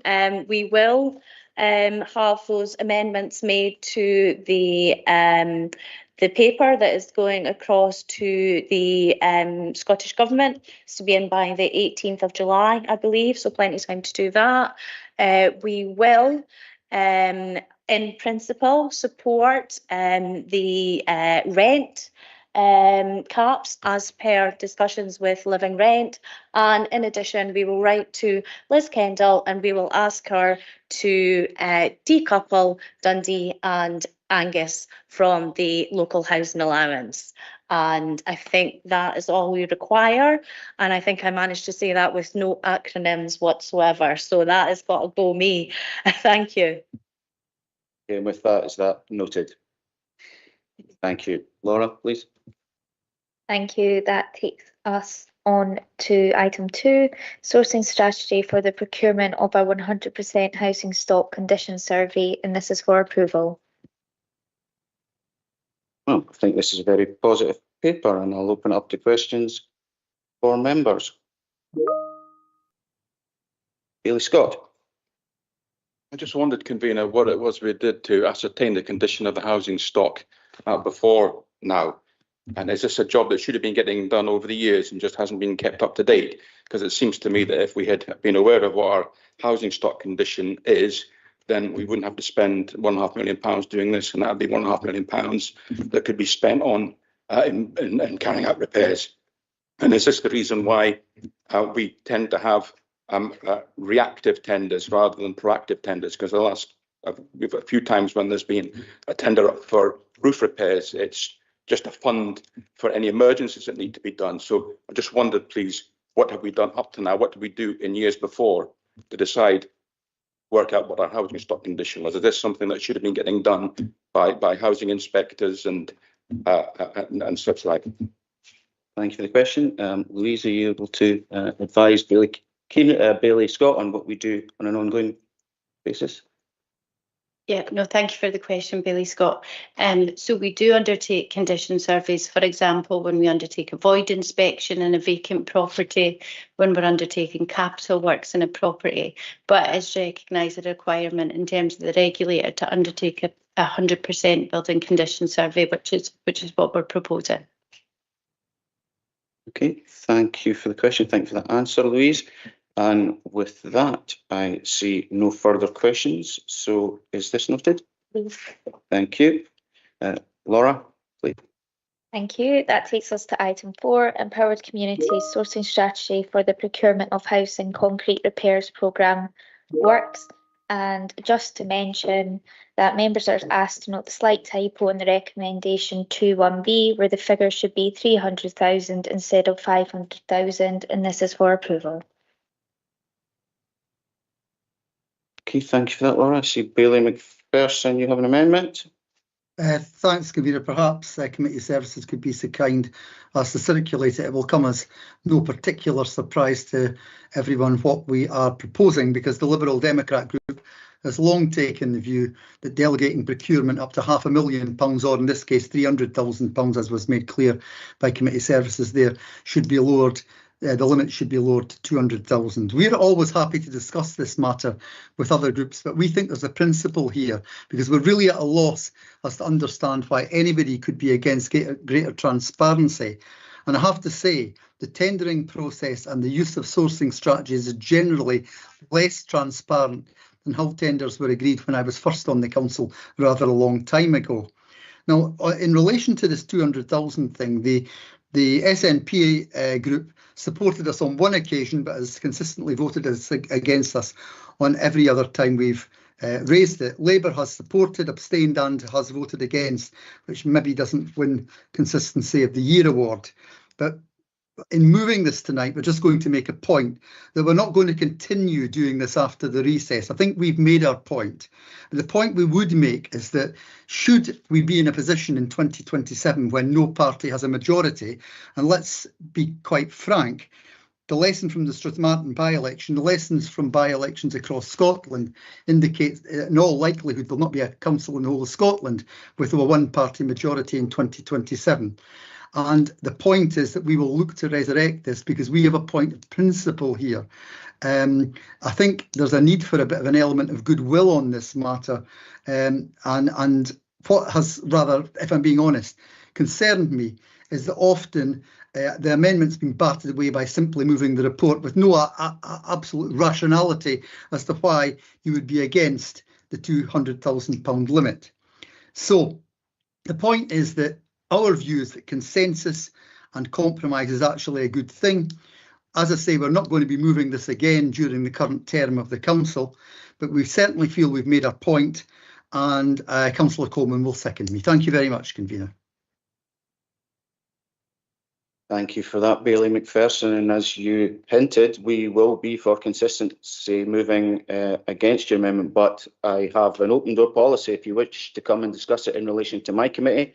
I'm sure Councillor Flynn will have an open door policy to discuss it in respect of his committee and his duties, but as I don't believe you've done that so far, it's very hard to get consensus when nobody asks us. Anyway, let's go to the vote. Thank you, Convener. Thank you, Billy Keenan. Councillor Coleman, you are seconding. Do you wish to do that formally or do you wish to comment? No, seconded. Thank you. Thank you. Thank you, Laura. Convener, your seconder too, please. Yes. Well, Happy to second. Thank you. Thank you. The convener, seconded by Councillor Short, has moved that the report be agreed as submitted as an amendment. Bailey McPherson, seconded by Councillor Coleman, has moved as circulated. Convener. Councillor Anderson. Motion. Councillor Black. Motion. Lord Provost Campbell. Motion. Bailey Dawson. The motion. Councillor El Nakla. Motion. Councillor Flynn. Motion. Councillor Hunter. Motion.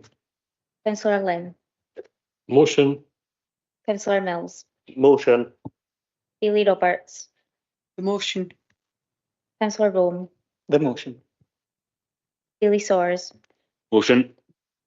Councillor Short. The motion. Councillor Smith. The motion, please. Councillor Toland. Motion, please. Bailey Keenan. Motion. Councillor Cruikshank. Motion. Councillor Finnegan. Motion. Councillor McHugh. Motion. Councillor McCarvin. Motion. Councillor Scullin. The motion. Bailey Wright. Motion. Bailey McPherson. The amendment. Councillor Coleman. Amendment. Councillor Crichton. The amendment. Councillor Duncan. Amendment. Bailey Scott. Amendment. That is 23 for the motion and 5 for the amendment. okay, and with that, is this report agreed? Thank you. Laura, please. Thank you. That takes us to item 5, sorting strategy by head of design and property, and this is for approval. I'm just going to open that up to questions if anyone has questions.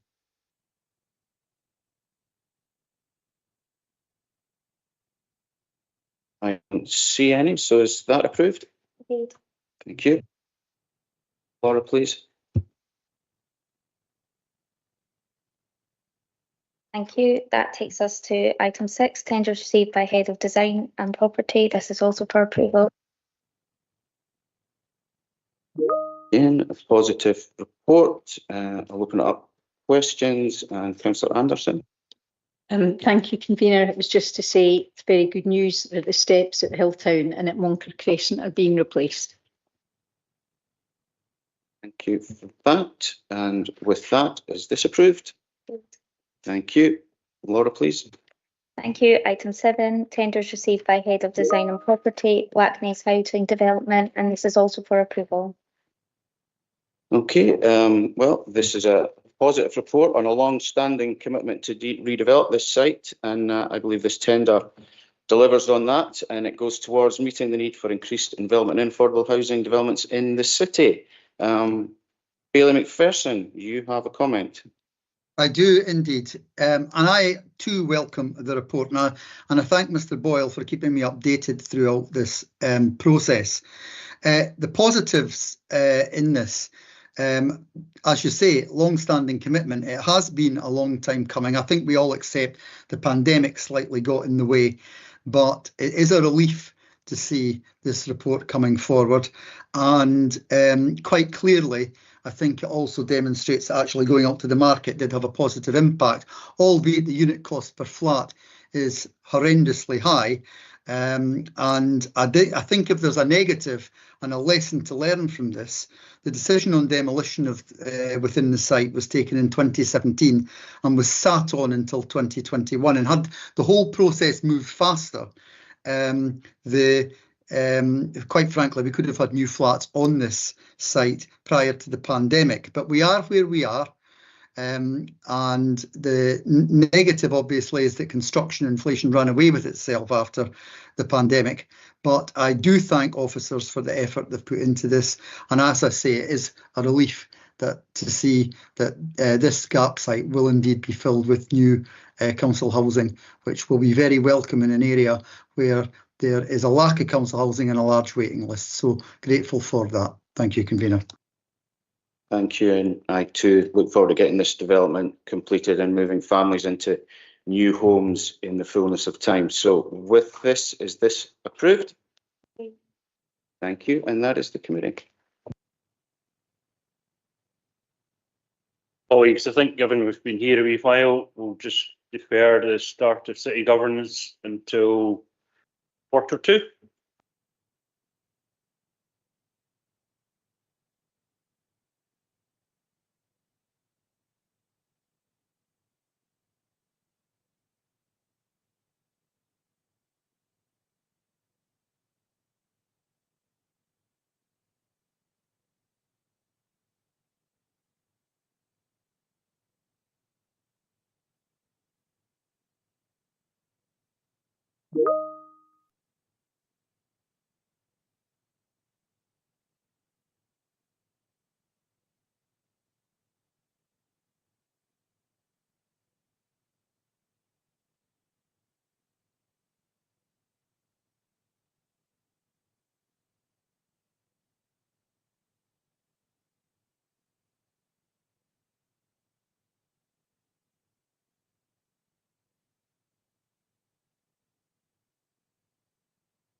Your seats, please, and then we can make a prompt start. As soon as our IT connects us with our people at home.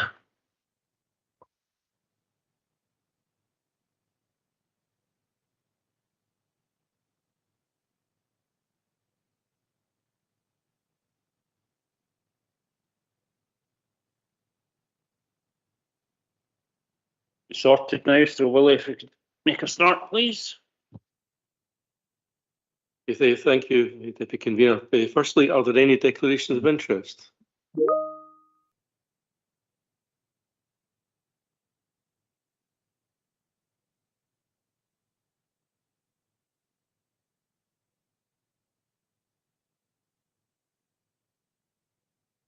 Oh, it's not working out again. Like phone was working. Just a declaration of 3 as I work for an energy company, non-financial. Okay. Noted. Thank you.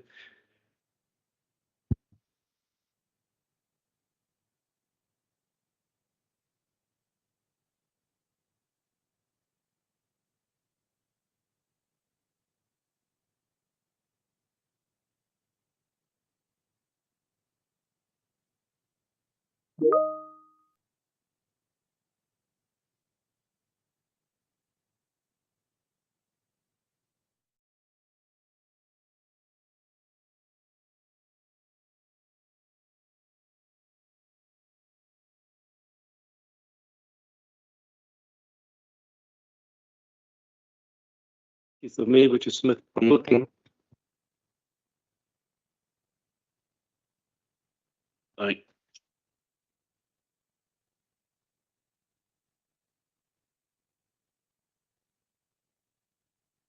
Right behind you.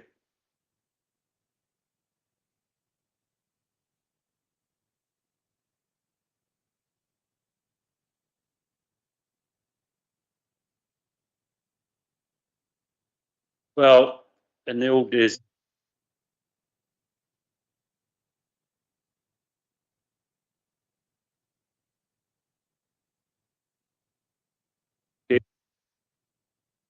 Thank you. Item 2 before we was the meeting of the subcommittee of 19th of May, which was submitted for noting.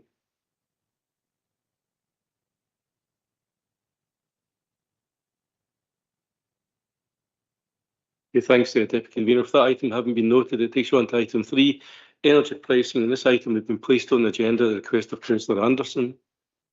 Councillor Anderson, please. Thank you, Convener. I'll ask Mr Waddle to share the text of the resolution. My apologies to people for not having circulated this sooner. I was unable to do that because of family situation at this point in time. I'll just basically take you through the motion and then explain the background. The first paragraph focuses on the fact that we are aiming to progress with the local heat and energy efficiency in the local area energy plan in Dundee, and we're interested in investing in district heating.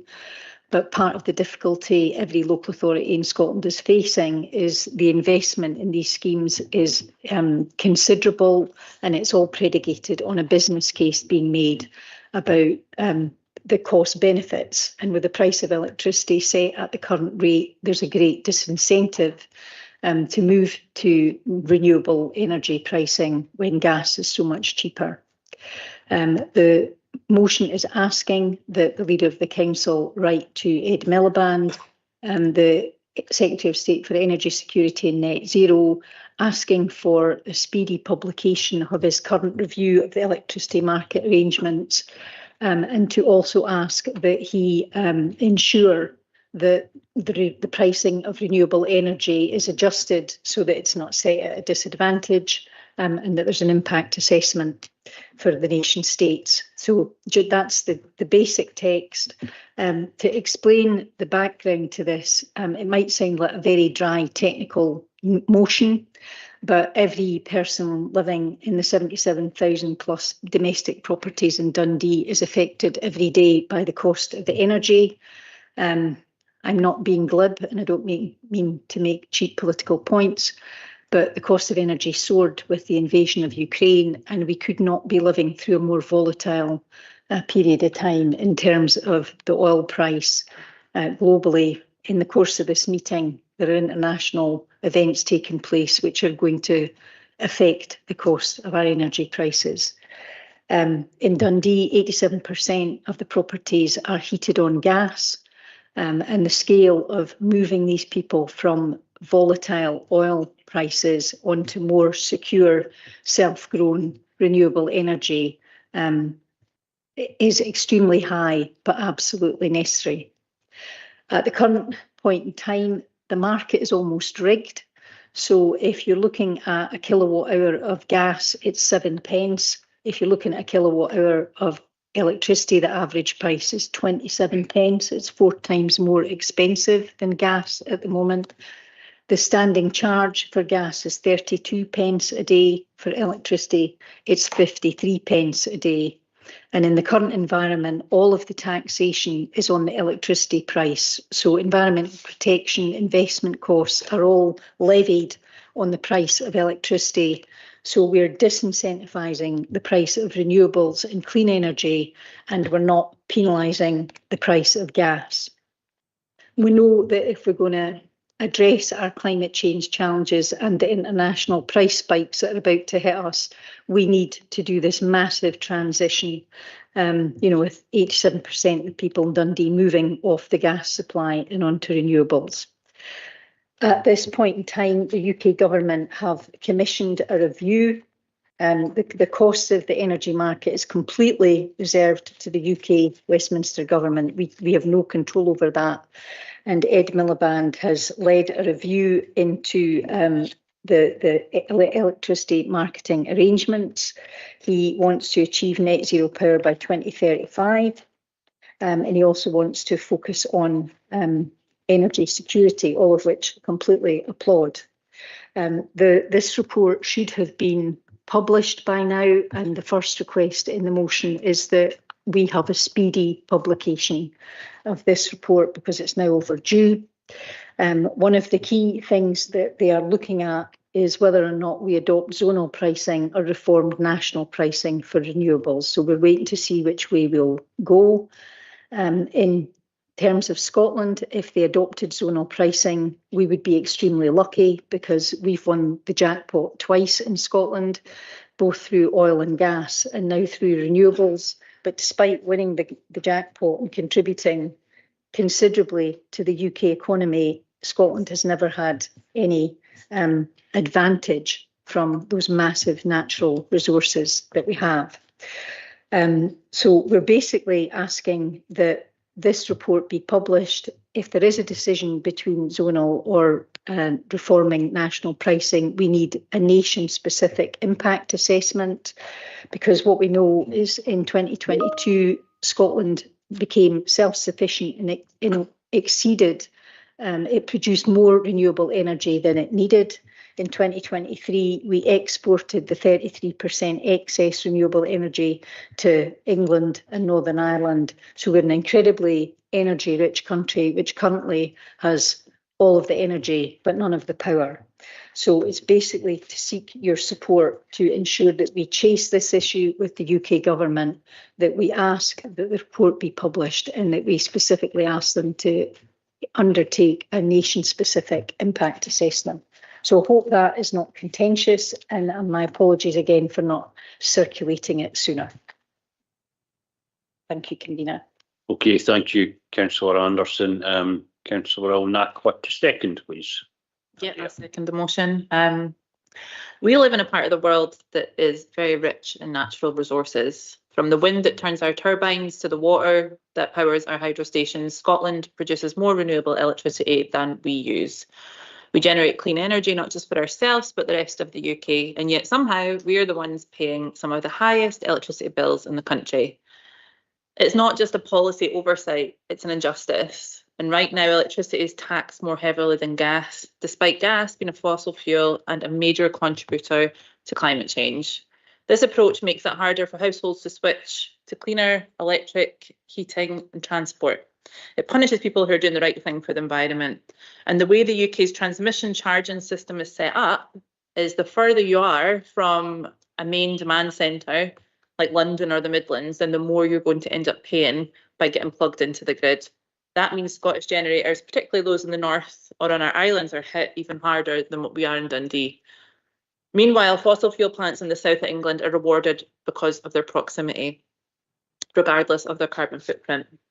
So the truth is, as Councillor Anders said, if we had a zonal pricing system that reflected the local cost and contribution of energy, then Scotland would pay little to nothing for electricity. Can you imagine that? No electric bills. It's not a technical debate, actually. It is a matter of fairness, and it's about working families who can't afford to heat their homes in winter despite living next to a wind farm. And it's about the principles of justice, sustainability and sovereignty over our own resources.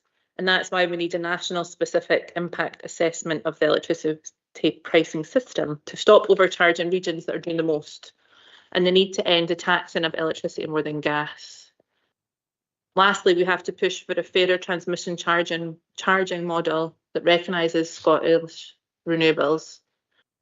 We need a level playing field, and it might be a shocker, but in my opinion, we need independence, a future where sustainability doesn't come with a penalty and where energy-rich Scotland sees the benefit, not the burden of our natural gifts.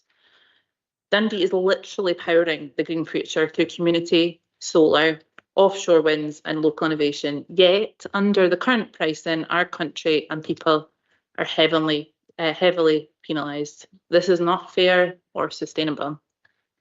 Thank you. Thanks very much for that. Before I call the next speaker, Willie, could we maybe take the motion off the screen, please? Thank you.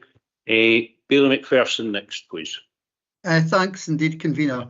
Taking out the constitutional issue, which doesn't really help get cross-party support, the motion itself by Councillor Anderson I have no problem with, but I do want to highlight one aspect because I've read up. Bailey McPherson, just 1 second. Councillor Knack, thank you. Bailey McPherson, on you go. Okay, I'll start again.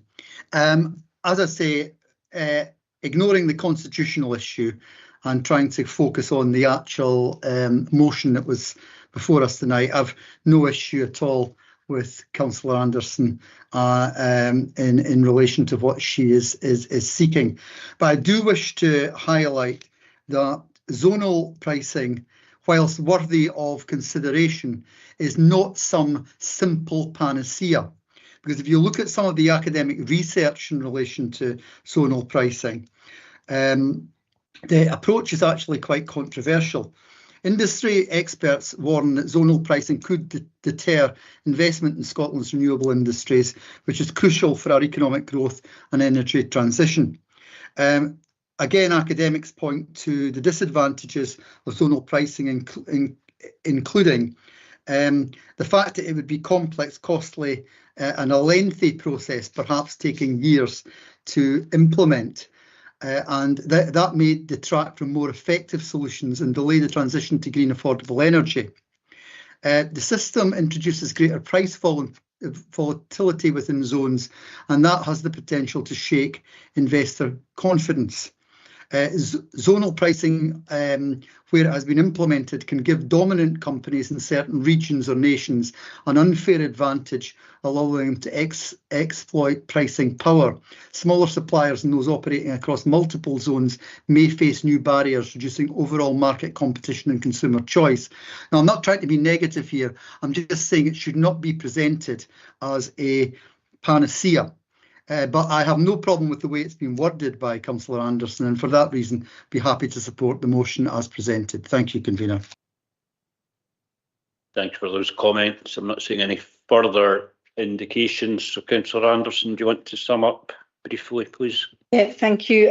The motion doesn't argue the case one way or another for zonal pricing or national reformed pricing. It basically asks for an impact assessment on a nation basis for any decision reached. We know they're going to choose one of these two. It'd just be good to know sooner rather than later which one it is.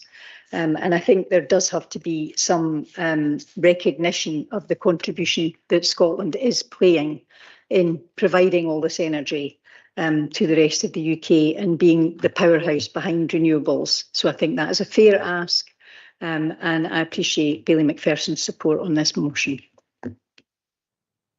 Okay, thanks for that. So there were no speakers against. That's approved.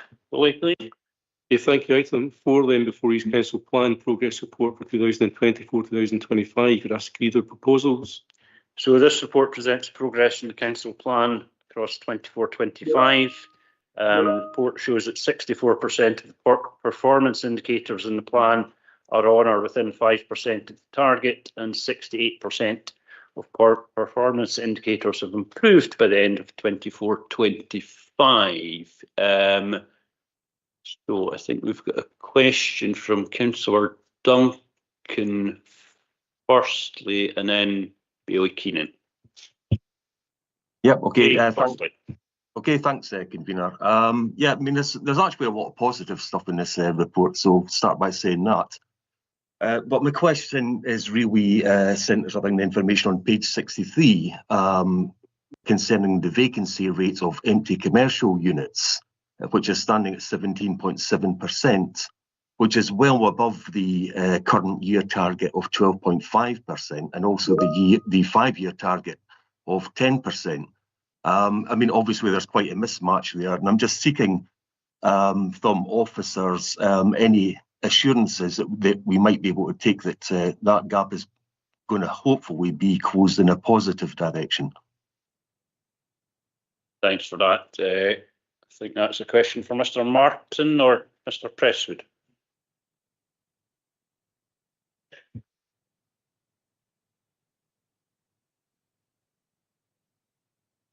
Yeah, we do have a team working on this, and it's a collaboration between the economic development team and our own in-house surveyors within Mr. Martin's area and external appointed surveyors. So whilst it's disappointing that it's gone in a negative direction, we do have confidence it will improve. But I'm happy to come back to the member with a more detailed summary if that would be helpful. Yeah, that would be helpful, Mr. Presswood, because I'd like to know upon what you're finding that confidence. That would be interesting to know. But off the table, we'll do, thanks. I think if that could be circulated to all members, Mr. Presswood, that would be helpful. Bailey Keenan next. It's in relation to page 17, positive destinations. I raised it a few weeks back in relation to the trade unions being told they weren't going to be taking any apprentices on in Dundee contracts. I'm now told that there is, but there's going to be 6. That'll be a long way short of what we've done in previous years. So I'm wondering if officers could revisit that and get closer to the numbers, at least, that we've done in previous years, so as that we're setting an example to the rest of the employers in the city that we're seriously looking for positive destinations for people. Given that relates to Dundee Contract Services, Louise, are you able to give a response to that, please? No, thank you for the question, Bailey Keenan. I think just to note that we are looking at employing 6 apprentices within this year, and I could just confirm the total number, but we're sitting just shy of 40 apprentices overall within the service, which year on year is around our average level that will sustain. So we would look to continue with that and supporting apprentices through construction services. So is that a commitment to bring on similar numbers that you've taken on year then? What I would just note is that we will continue to review that, but within this year we're taking on 6 apprentices. Sorry, Louise, you wouldn't mind repeating that? I'll switch this mic up. Apologies with the mic. Just to note that no, within this financial year we are looking to take 6 on, but we will continue to review it as we have year on year. I suppose then it's a question wider for officers. What could we do about trying to increase the numbers through a council? Surely we've got to be setting an example to other employers in the city that we're keen to support people, and we're keen to support people coming out of our schools. Absolutely, and I'll ask the Chief Executive to respond. Thanks, Bailey Keenan. So just to give you that commitment, the officers across all council services are looking at when vacancies come up, whether or not we can consider apprenticeships, modern apprentices, and where funding allows, the additionality that brings. As Louise has outlined, we are looking at 6 apprenticeships within construction this year, and we're happy to keep that under review. But at this time, without going back and looking at wider implications for resourcing and budgets, we're unable to give that commitment you're looking for tonight. Yeah, I've come back, and I mean, clearly a big reduction in trades will have an effect on our college placing as well. You know, so it might well be that, you know, no bringing these apprentices and no needing that level of training at the college, we're creating another problem somewhere else in the city. I'd like to review the numbers that we've got, so that we're making sure that we're maxed out with apprentices in every area of the council. I think we could all sit and speculate and conjecture at committee. Councillor McHugh next, please. Thank you. I have a question and a comment. I'll make my comment first, if I may. At 5.3 in the report, indicators showing the most improvement are listed and importantly quantified. Within the same section, indicators highlighted as areas for improvement are listed but not quantified. Good news is always welcome, and not so good news is vital if we are to do the job we're elected to do to improve the quality of life for our citizens. Elected members need more information, not less, when we are not meeting our targets. That's where the emphasis should be, so that we have a clear picture where the challenges lie. This is a plea then for consistency in the data and in its analysis when reporting on progress on our plans and strategies. We do appear to be seeing steady progress, however, across the whole range in this plan. My question relates to graph 1 on page 8 of the progress report. This graph shows a red shaded area against the reduced child poverty measure. Red coding means there has been less than 20% progress, that the task has not been defined and agreed. We are now almost 3 years into this plan.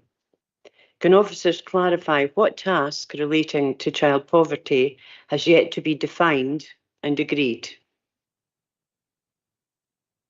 Thanks for that. Andrea?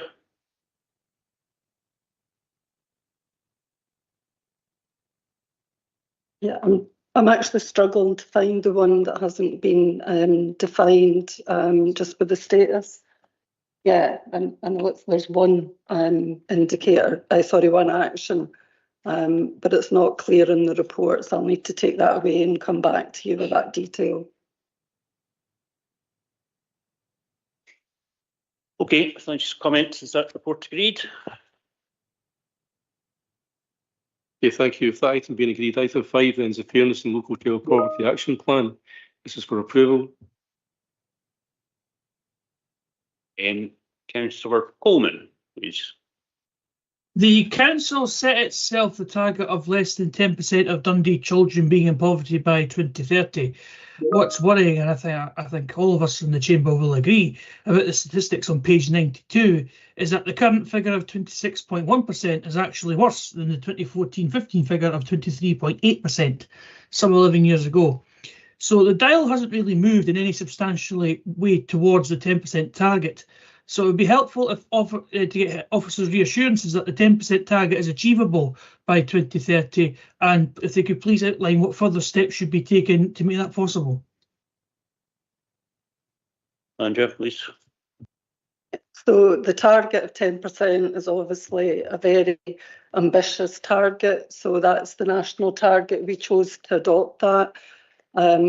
There has been a number of factors over the years that have obviously seen us move away from our target and seen more pressure, increase in child poverty, so COVID, cost of living crisis. However, we're seeing a bit of a turn now, so with a lot of national changes, so Scottish Child Payment is having the biggest impact. This is the first full year of the Scottish Child Payment, and the rollout continues and the uptake continues. So we are working closely with partners on all the areas that we've got levers for. So that's making sure all benefits and all free access to free school meals, free transport are all being uptake. But we're also looking at what else we can do. So working the local fairness initiatives and the Child Poverty Pathfinder will see us try to push towards that. But all the partners are putting all their effort behind this. So we would be looking to try and keep moving that forward. But it is a very ambitious target to try and achieve. Thank you for that comprehensive answer. Daniel, you fine with that? Yes, thank you. You took the words from my mouth, Willie. I was going to say very comprehensive answer. Thank you very much. Thanks. Heather, please. Thank you, convener. It's on page 121 of our pack, or 34 of the report. I think I've mentioned this at least twice before. On this chart, we talk about health inequalities and we talk about life expectancy. And I think I've asked before if we could actually include data on unhealthy life expectancy, because one of the biggest concerns is we now have a 26-year gap between people living in the most deprived areas having 26 years less of a healthy life than people living in the wealthiest areas. So I think the unhealthy life expectancy of a man living in the poorest areas of Dundee is 46. They can start to become ill and expect to experience illness from 46 years old. So can we include that data? It's all on the public health website, but I think it's something that we should be tracking because it should be directing our attention on interventions.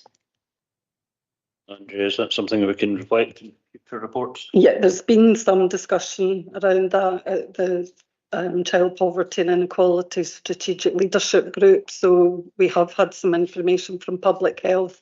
I think it's published every 2 years, but we will look at that. Dorothy, please. Thank you. Councillor Coleman's question has drawn me to page 93. Where I see another red block.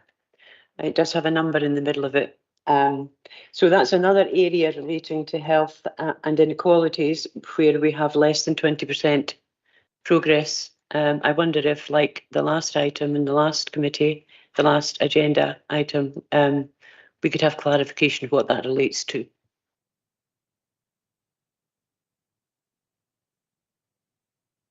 Sometimes helpful, just as an observation, if some of these more detailed questions could be flagged to officers in advance, and then I'm not going to scroll through hundreds and hundreds of pages.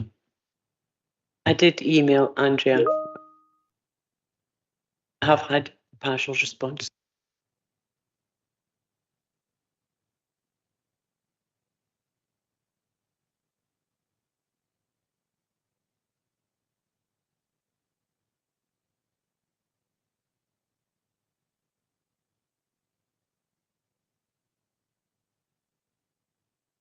The red one is in relation to the whole systems approach to healthy weight. So I'm happy to take that back and have a look at it. It has been paused by health.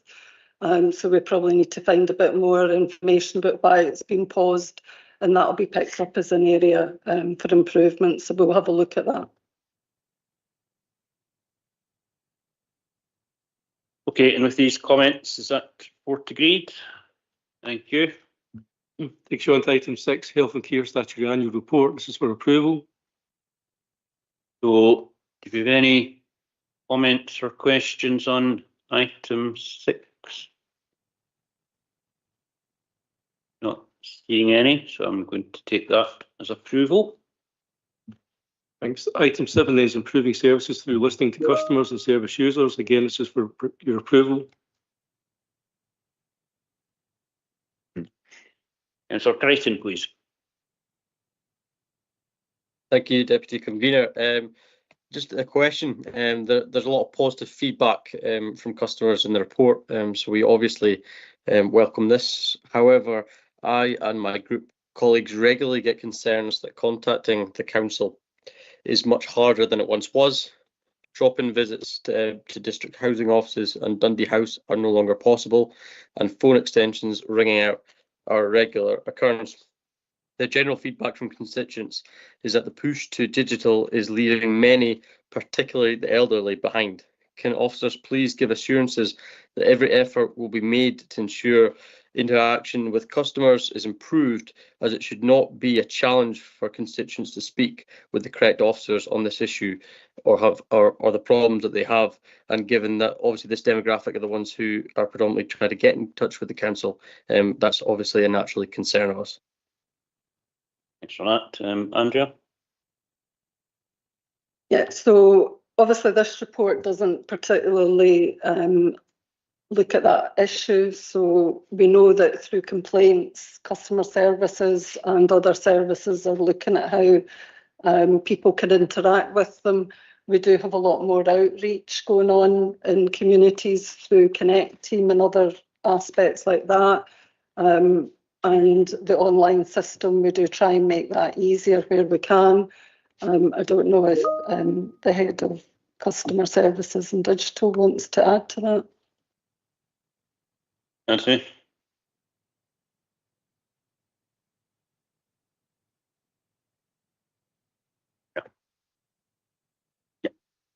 Thanks, convener. Apologies. Ant doesn't have a microphone, so if I can pass over to Paul Thompson just to answer the question regarding the query that came from Councillor Crichton. Apologies. Thank you, Councillor. Thank you, Councillor Crichton, for the question. So I can confirm in relation to drop-in appointments, individuals can access and make an appointment to meet and discuss officers on any issue at Dundee House. So, providing they've made an appointment to do so. Okay, thanks for that. Moving on to Dorothy, please. Thank you. This is totally unprepared, which is not like me. There's a list on under 4.1 of the wide range of methods that the council uses to gather feedback. Can we add elected members onto that list, please? We have a lot of contact with citizens, maybe not always congratulatory about the council, but we do have a lot of information and feedback from our constituents, and I think that's a useful source of information for the council. Sure. Yeah, we're happy to include that. We do actually, some of the things that are featured through the report are actually from elected members via constituents. Dorothy, put your mic off, please. And Fraser. Thanks indeed, convener. Just following up from the point that Councillor Crichton made, I think it's important to understand the difference between a drop-in and an appointment, because the point I think that a lot of constituents make is that gone are the days where you could quite honestly just turn up to the West District Housing Officer, turn up to Dundee House and see a member of staff without the need for an appointment. Now, I did have an exchange with the Chief Executive some time ago regarding the length of time it was taking actually to even get an agreed appointment. Now, I know that situation has improved and I'm grateful to officers for that. But the point I essentially make is that gone are the days where you could just simply drop in if you have something that is a worry. And the point again about trying to contact the correct officer by phone is again a reasonable one. Could I perhaps ask that aside from tonight's meeting, we maybe get some reassurance as to every way in which a member of the public can make contact as easily with the council, because I think the point Councillor Crichton makes is a very reasonable one, and it is one that is repeated quite regularly by constituents. Thank you, convener. Thank you for that. Greg? Yeah, thanks, convener, and thanks, Bailey McPherson. Just to give you that assurance, the officers are currently operating in terms of customer service within the agreed policy that was set by council. We will continue to look at ways to improve that, and I would encourage any elected member who is getting feedback for their constituent about lack of availability, non-answering phones from officers, to either raise that with myself or raise that with the relevant director within the department. Okay, Jimmy. Thanks, convener. I've had 2 or 3 cases of people who have tried to contact the council in the old-fashioned way and have been told that they can't. And I think that's been a mistake. And in every case, I've been able to get help from senior officers to sort it out.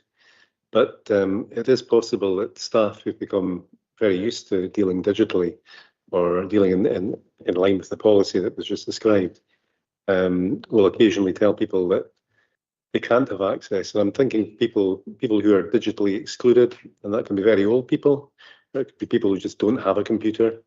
In one case, it was a lady who had been scammed and was terrified of the internet and IT and wanted to physically hand a cheque over to somebody. And it took a while to get that arranged. Having said that, in every case, senior officials have been extremely helpful and we've got it sorted. But as time goes on, you know, these people are still out there. There's people out there who aren't comfortable with the internet and just can't do it. And so we have to try and be sure that we accommodate them. Thanks for these comments. Yeah, thanks, convener, and thanks, Councillor Black. So the council will always look to accommodate and account where it can for individual circumstances. So again, if there are any issues that elected members are aware of, then please raise these with relevant officers so we can look to support those individuals as well as possible and hopefully go that extra mile to make sure they get the support where needed. Okay, thanks for that. So no further comments. So that's that report agreed. Willie? Yeah, thank you. Item 8 then is local code of corporate governance, and it's for your approval.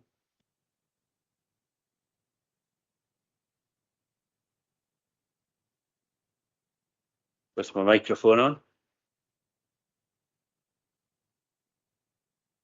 And there are none, so I'm taking that as approval for that report.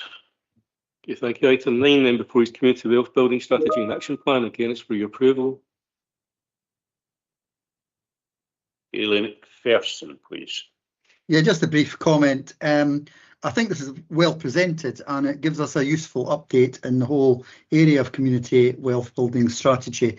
The action plan is indeed well written. I just wanted to highlight something on page 216 though, because I think things don't happen by accident. They happen because officers put a great deal of hard work into them. And I think any of us who attended the Meet the Buyer Tayside event that this year moved to MSIP, but in previous years has been at the Invercars Hotel in my own ward, would say what an extremely well attended, what an extremely well managed event it was and how worthwhile it was in terms of bringing people involved in procurement together across Tayside, and very much a case of Dundee as a city assisting not just the city but the wider region as well. I think the staff involved created an extremely positive day. The number of attendees was fantastically good, and I would just really like to pass on my personal thanks to all the staff involved. Thank you for these kind words.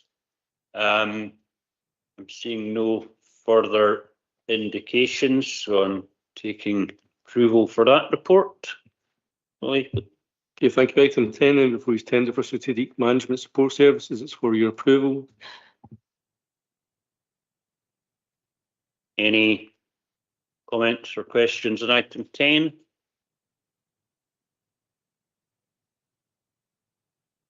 Seeing any, so I'm taking that as approval. Okay, thank you. Item 11, sourcing strategy and proposed tender award for Treasury services, it's for your approval. Any comments or questions on item 11? That is approval.